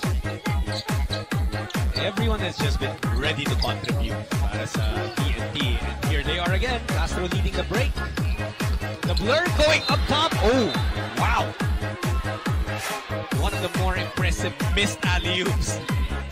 And alam mo, Coach, akala ko hindi na nila susubukan eh. Actually, as we look at this replay, hinawakan pa siya ni Allen Mina doon eh. And we thought nga tama ka dyan na hindi na dapat nila gagawin. They have other plans in mind, and that's how well they are playing together as a cohesive unit. Hindi ko medyo nagpapasalamat si Ed Takiwag kay Allen Mina na binahon niya at pinigil niya. Because si Ed yung mapupunta doon sa poster eh. Si Ed yung makikita mo sa profile picture ni Jalen Hudson sa Facebook eh, kung sakali eh. Oo, at alam naman natin with the social media now, talaga naman you'll see a lot of your pictures. Sana kung ikaw yung nasa ano ba masasabi? Giving end or receiving? Yeah, ayaw mo nang ikaw yung nasa receive. Oo, na isang poster. Well, kumiti ka na rin lang para at least nakasmile ka. Alonino trying to feed Kahili pero that was denied. They finally go to Jordan Williams. Williams! His second time hitting a three-pointer while getting fouled. Talaga ako. There are the opportunities na makikita natin kung si Williams would sing the coverage. As we look at this replay dyan, I think we question because I think it's gonna be a landing spot foul. Para kay Caribbean on that play. Hey, Coach, sa mga ganyan situation, minsan nagdodraw ng foul net is that jab step, no? Before the shot of it. Well, I think I've heard it from you from the last time we covered Converge. Kasi ngayon Jack, we were talking about the impacts. Because rare are the times now na hindi mo i-challenge ang isang import from the outside. Nasanay kasi tayo na yung basketball, or if you have an import, even a local scorer is in the paint. Bibihira na yung ngayon bibihira na yun, and most of the time lumalabas na napakalayo. Just when you thought on that play, that's a good defense because Barilla was stepping on the tree defending itong si Williams. Eh yung extension ngayon ng players natin, ang range is all the way to the half court. That's how the basketball, the game of basketball has evolved. Kaya naman bihira ka na makikita ng dominant big man ngayon. Ngayon, ang big man needs to shoot from the outside. Wala na yung back to the basket na Nelson Asaitono before that, or Anol Loxing that will give you problems, or Benji Paras. Ngayon talaga, big man like Justin Chua. Makikita natin sa lineup na to ng TNT. Is there a big man here? Wala. Yeah. All our guards in this team right now. I love how you brought us back, Coach, to the time of the Noli Loxins and the bull. Isa ko nga siguro mabibigay na makakontribute dyan sa example ko. Asitaw laban. Nakalaban niya pa yung mga yun. And there was a time back to the basket, he had to progress. He developed an outside shot. Talking about progression, let's talk about the captain, Alvin Patrimonio, because during the time of his dominance, he was really playing in the paint. And he saw the game suddenly evolving, kaya lumalayo na rin yung kanyang range. That's why he was able to be as successful as he was for the longest time in his career, kasi nakapag-evolve siya. four-time MVP, no? He used to hold that record bago tinalo ni Junmar. Again, no, dito sa third quarter, nakikipagsagutan yung TNT, but they started this down by 15, so they just couldn't afford an exchange of baskets. TNT with the last save. Jordan Williams gets the steal from half court. Almost!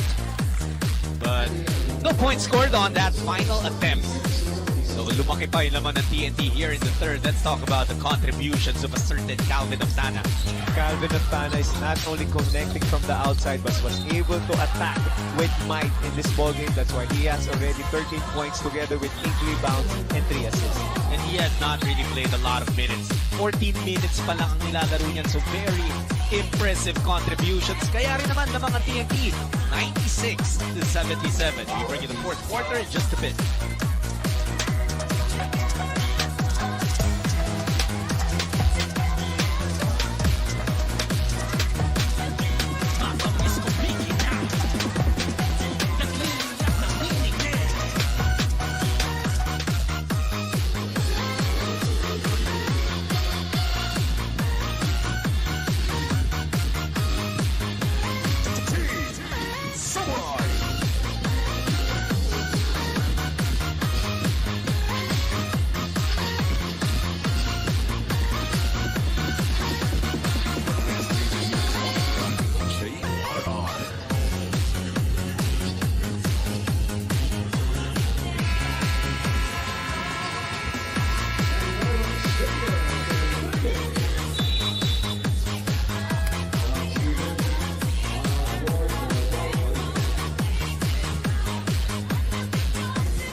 Magsisimula ng fourth quarter natin.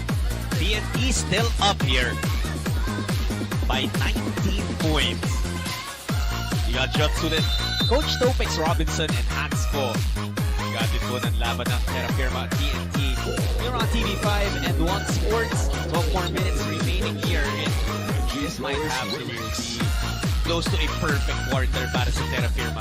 So far, itong Terrafirma Dyip adjusting their defense. Now they're playing a man zone or a zoning to man, but still, Calvin Oftana was able to find a way to score.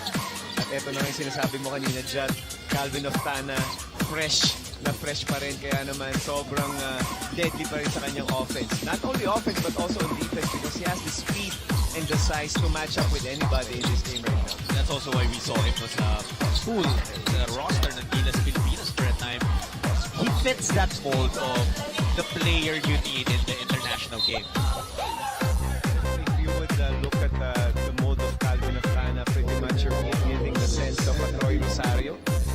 In Yes. Calvin, he could really run the basket, shoot well from the outside. He has the quickness to attack the basket. You cannot leave him behind because he has the advantage of height and was able to connect from the inside and out. I remember having conversations with fellow PBA fans natin. Sabi ko mga may a lot of Troy Rosario and Calvin fans. May mga nagsabi, Coach, and marami to na JV Moco naman yung comparison nila. Yeah, again, both are of the same mold. Yun nga yung sinasabi natin, siguro mas malaki lang ng konti. Itong si Calvin Oftana. And talking about big, itong si Hudson playing big still for the team of TNT. Jalen Hudson. He is responding to the call and boy, what efficiency shown here. Pangatlong tres niya na to. Pwede niya magawing 4-point play and saw this jump shot. Ang taas ng release. And look at the distance that he has from the 3-point line. Isang di pa ba eh? Yeah. Kaya nga naman ito yung sinasabi pa kanina ni Coach John Del Cardel dito kay Javi. Pwede mo pang i-extend eh. Oh! Wow! And Hudson makes it a 5-point play. As he puts back his own miss from the free throw line with a jam. That's always been a no-no for coaches that the free throw shooter will be able to get the offensive rebound. Because you have 3 guys or even 5 that could guard the free throw shooter. But again, a lot of wasted opportunities for Terrafirma Dyip. Boy, this is now the biggest lead na naman ng TNT at 26. Sonic Wave Now Disco they're taking Bar. their time. Hudson once again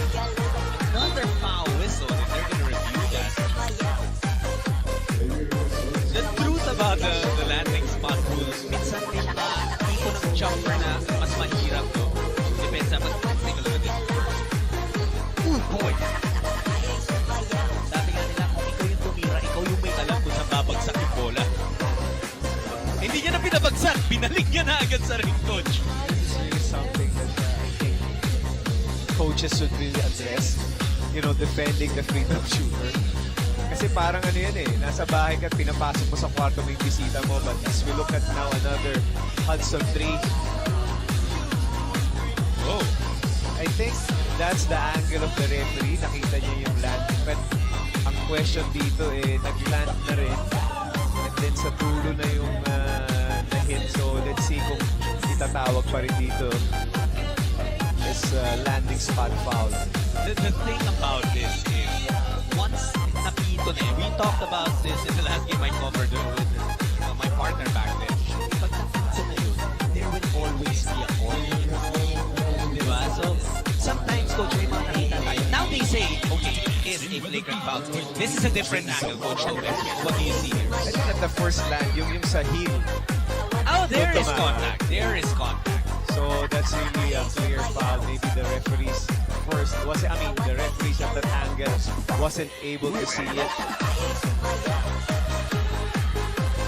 I think what Coach Jonathan Cardell was questioning, wala daw tumama.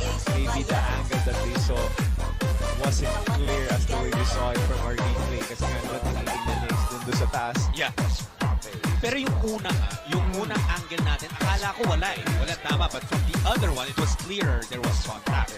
Now, according to our PBA rulebook, kapag may legitimate contest dun sa tira, magiging regular foul lang siya.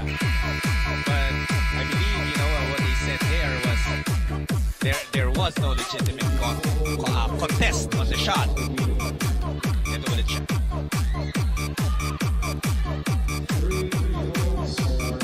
Honestly, alam mo, parang iniwasan na rin from the looks of it, yung intention ni Jello. Ayaw niya makasakit eh. Gusto niya sanang umiwas. But unfortunately, nabagsakan pa rin siya. Actually, dami sa cases na ganyan. Sabi nga natin yun kasi yung range ng player is masyado nang malayo eh. Yeah. You were taught for the longest time to defend the painted area or inside the tree. Pero pag na-extend outside, medyo yung orientation ng isang player kasi hindi ganun ka... Kumbaga hindi mo na-expect titirahan ka sa labas. Yes. So nabibigla ka na lang pag biglang tumira. So ang tendency mo, you're gonna challenge the shot. Obviously, law of gravity is it's gonna bring you to that area where the shooter is supposed to land. And also, if you're the shooter, when you shoot farther, naturally, pag mas malayo ka, mas paharap yung magiging talon mo eh. I wasn't sure which team was in the NBA. Ang ginagawa nila ngayon is they just close out longer. Kumbaga sa side na lang, china-challenge sila and trying to make sure that the shooter will attack the basket. Kasi yung close out natin ngayon sa harapan na, as we look at this replay, Alam mo, ginagawang ano na lang to, all-star game ng TNT. They're having a lot of fun out there, coach. time and time again, we've seen Kelly Williams being a recipient of the ball screen to allow pass. But after that, kasi hindi mo kaya masolve. Why? Because ang pinoproblema ng defender is yung may bola. Which either is gonna be a Jason Castro, a Mikey Williams, or a Hudson. May RR Pogoy. May RR Pogoy ka pa. So, pick your poison eh. But ang talino kasi nitong mga players ng TNT, especially the guards. At makikita naman natin, back-to-back. Wow. You know, TNT is playing as if they're the ones who are down by 26. That just shows how 29 na nga pala ngayon. back-to-back, we just talked about this, the free throw. I'm sure it was addressed by the coaches, but I think right now nawala sa focus sa mga manlalaro ng Terrafirma Dyip because they pretend na papasok agad yung tira. So they weren't paying attention while ito naman si Calvin Octana taking advantage of that, though he missed on that three-point shot. Here's Williams. Just trying to make something happen for Terrafirma, and he does so. 36 points na yan para kay Jordan. I'm not on their side, kaya nga it needs to be as close to a perfect quarter. I don't think that actually exists, pero as close as they can get. Albo, hanapin si Gabayni.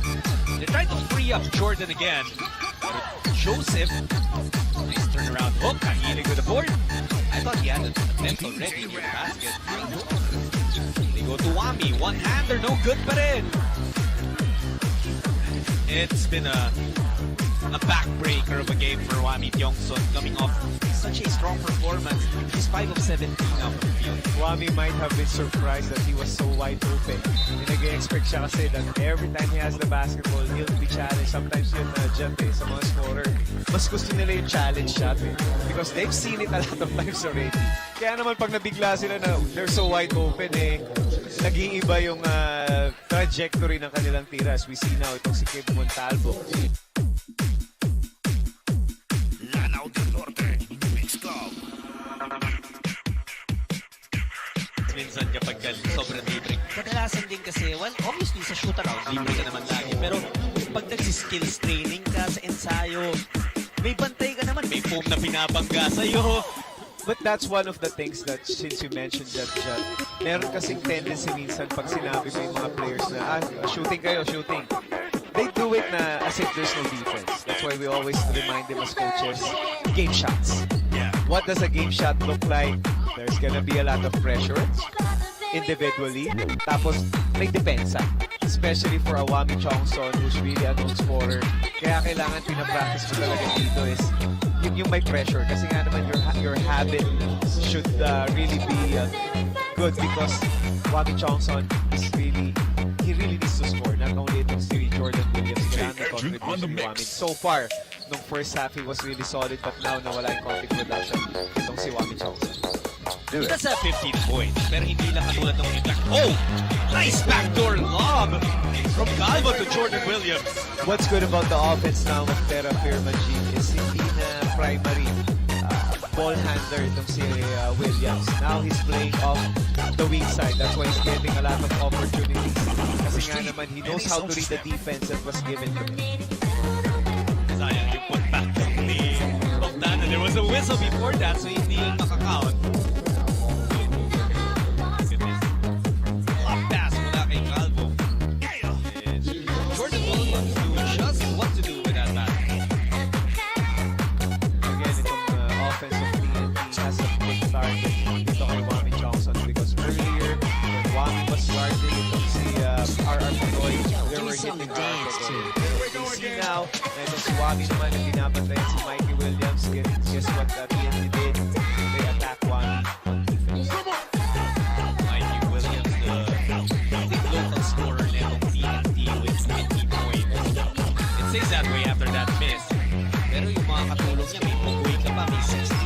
Yung Bogdana, double-double, 15 and 10 in just 18 minutes of play.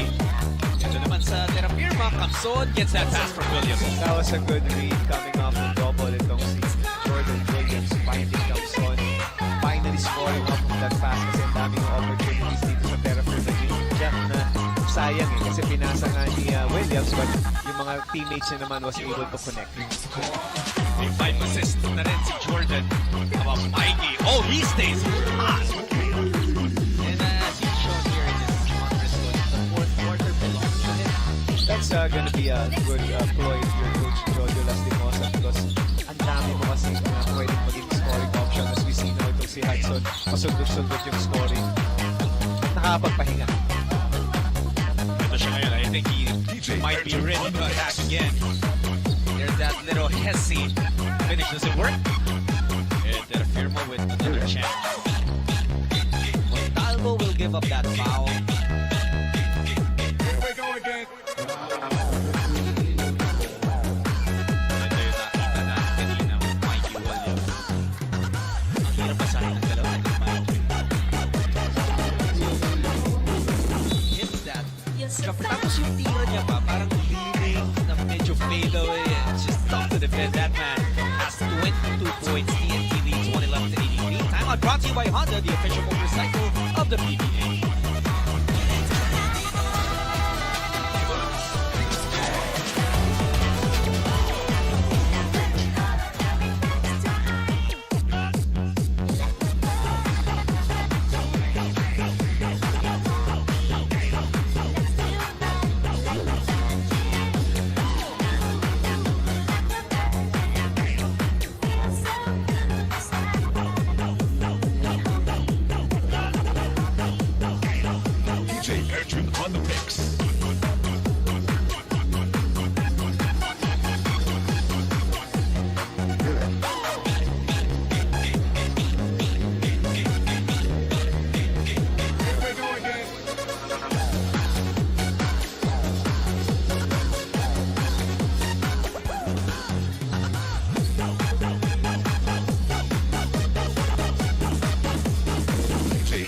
on the mix.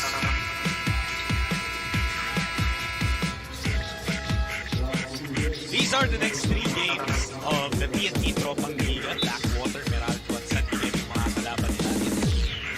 In a span of 5 days.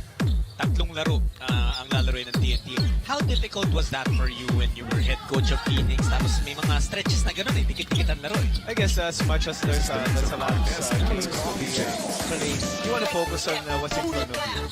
Kaya bago mo isipin yung buong picture kasi may hilo ka talaga dyan. Especially hindi mo napipili kung sino kalaban. So you just want to focus on the game that's in front of you right now. So make the most of it just like what TNT is doing right now. You want to make sure they're gonna get this win first before worrying about the next few games. It's gonna be a big challenge. Well, if this goes on like this, they can start worrying about the next game pretty soon. Dahil 29 yung lamang nila ngayon, nakaagaw pa sila. And imagine, hirap na makascore ng 30 sa isang quarter. Humabol pa ng lamang na 30 nung kalaban. In a span of 6.5 minutes. Well, coach, sa mga ganun, obviously, di ba, simula pa lang ng conference, may game plan ka ng gustong i-employ. Ano yung mga tinitweak mo specific to sa mga kung sino ang kalaban? Well, matchup first, but what I usually do dyan is malalim kasi ako mag-think. So I make sure that you kind of maximize your lineup.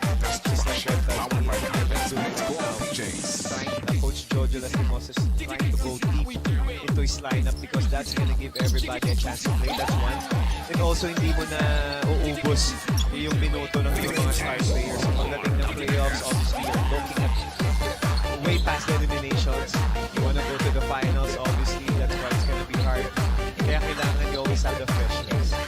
Interesting that Jalen Hudson remains to be on the floor para dito sa TNT. Kamson will enjoy 2 more points. Back-to-back hits para sa kanya. So this is now a 25-point lead for TNT. This is the mix of Carles Score na mixed hirap na i-compute eh. Pagka 114.89 kaya nagtatagal tayo ng konti. Mental computation ng labang. Hindi kasi tayo sanay na, di ba, itong minute lang na 5 minutes and 27 left in the ball game, 170. So, ang laki ng combination because you're already talking about 200 in combination na talaga namang puro scoring na tayo ngayon dito sa ating basketball. And they're just exchanging baskets right now.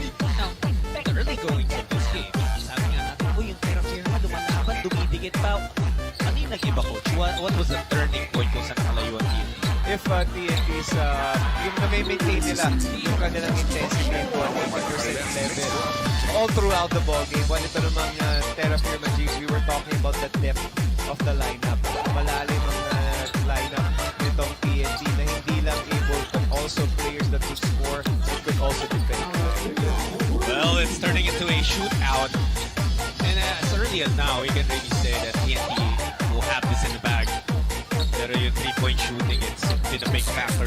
It is 50 of 32 from downtown. Alam na natin na mahilig sila tumira ng tres. It's part of their game plan. But when they shoot higher than expected in terms of percentage, hirap talaga tapatan ng TNT. Because anybody could score in this game. Talking about TNT Tropang Giga. Kaya naman hirap talaga rin yung scouting because everybody could give you a problem if you're not gonna respect their offense.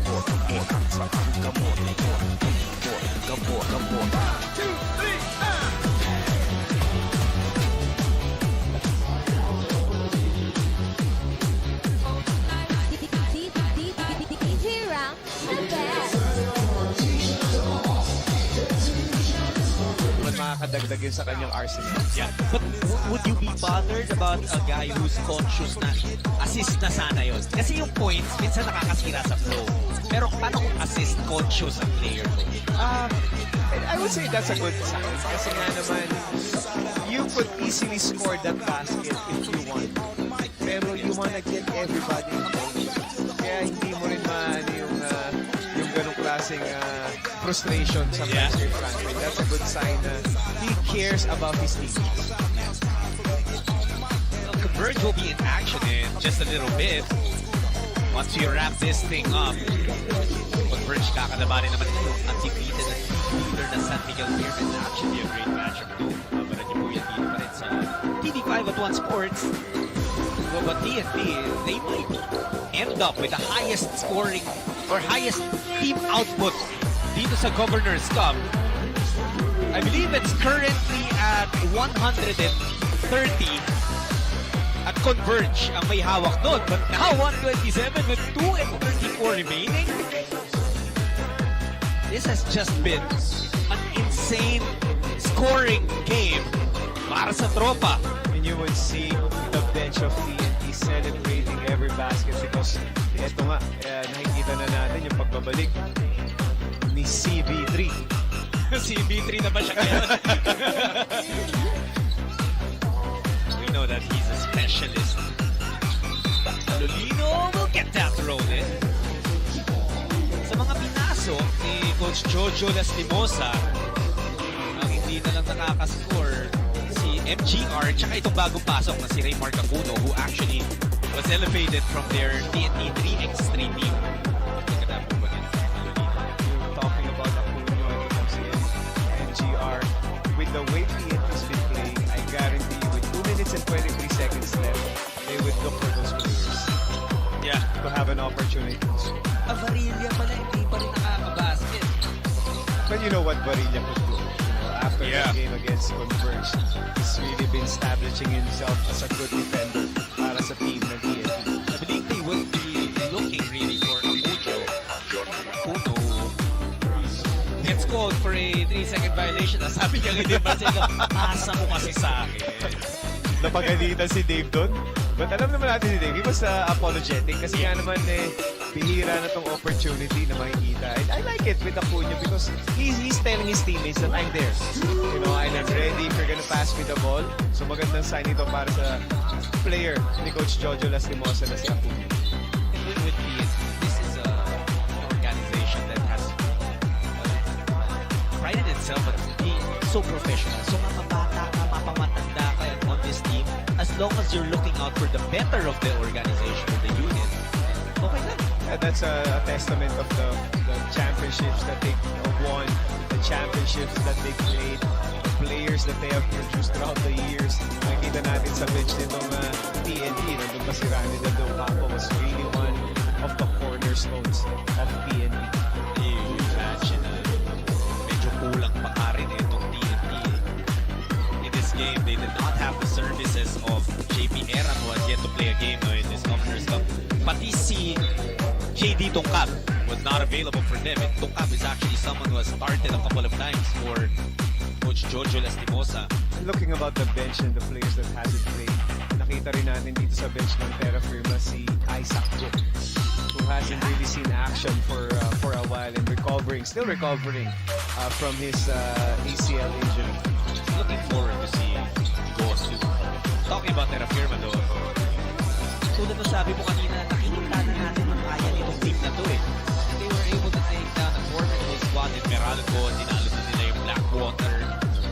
And maybe on the defensive end is where they want to tighten up a bit because 103 points pa rin yung na-score nila. But you give up 129 yan. MGR gets on the board. At least for the guys on the floor, no? Si Raymark na lang. Stripped away by MGR. It will stay with Terrafirma. So 131 na. And on TNT, they get past. Look at this.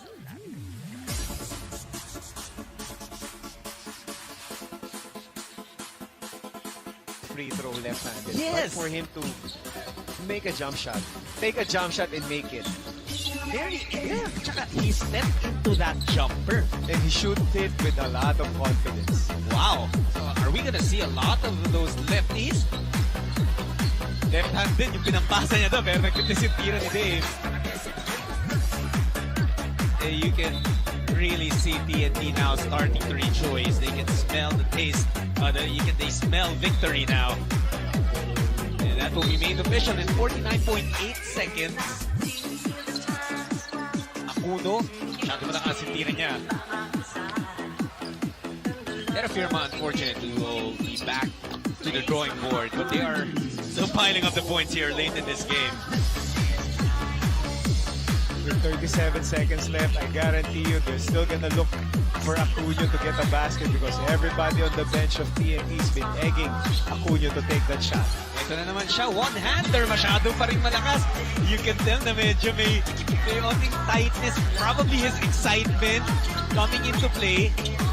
Pero gusto siya bigyan ng kumpiyansa ng mga kakampi niya. Nakikita mo rin yung bench eh. They were really, yun nga, nakita mo si Justin, si Brian Heruela, really talking about that shot of Acunio because you wanna reward your player. There's a reason why he was inserted in the lineup. And I'm sure that he's being rewarded for being a good soldier for the team of TNT. Ano, minsan yung pinakamatinding depensa, yung mga kakampi mo kapag kinakantsawan ka from the bench or parang alam mo talagang inaabangan ng tira mo, lalo kang kakabahan Let's see if they still try to get it. I think they might just waste away the time here. They give it to Uno. And yep, it's a done ball game. TNT will collect win number 5. Leading 5-1 na. Ito TNT, that's 3 straight wins, Coach Topex, that the Tropa has collected. Things are really looking bright for Coach Jojo Lastimosa and the rest of the TNT Tropang Giga, collecting win number 3. Looking good together with the rest of the team. At ang ating ultimate player of the game is brought to you by Honda, the official motorcycle of the PBA. Coach Topex, you named Mikey Williams our ultimate player. We were talking about Mikey Williams when they played against Converge where he exploded in the fourth quarter. This time, Mikey Williams really making sure that he doesn't have to wait for the fourth quarter. He dominated at the start of the ball game. 26 points, 4 rebounds, and overall good performance coming from Mikey Williams. TNT 128 in their last win over Converge. Ngayon 131 ang skinor nila. And Terrafirma 109, our final score brought to you by Honda, the official motorcycle of the PBA. Magbabalik po kami para mas himayin pa ito nangyari between TNT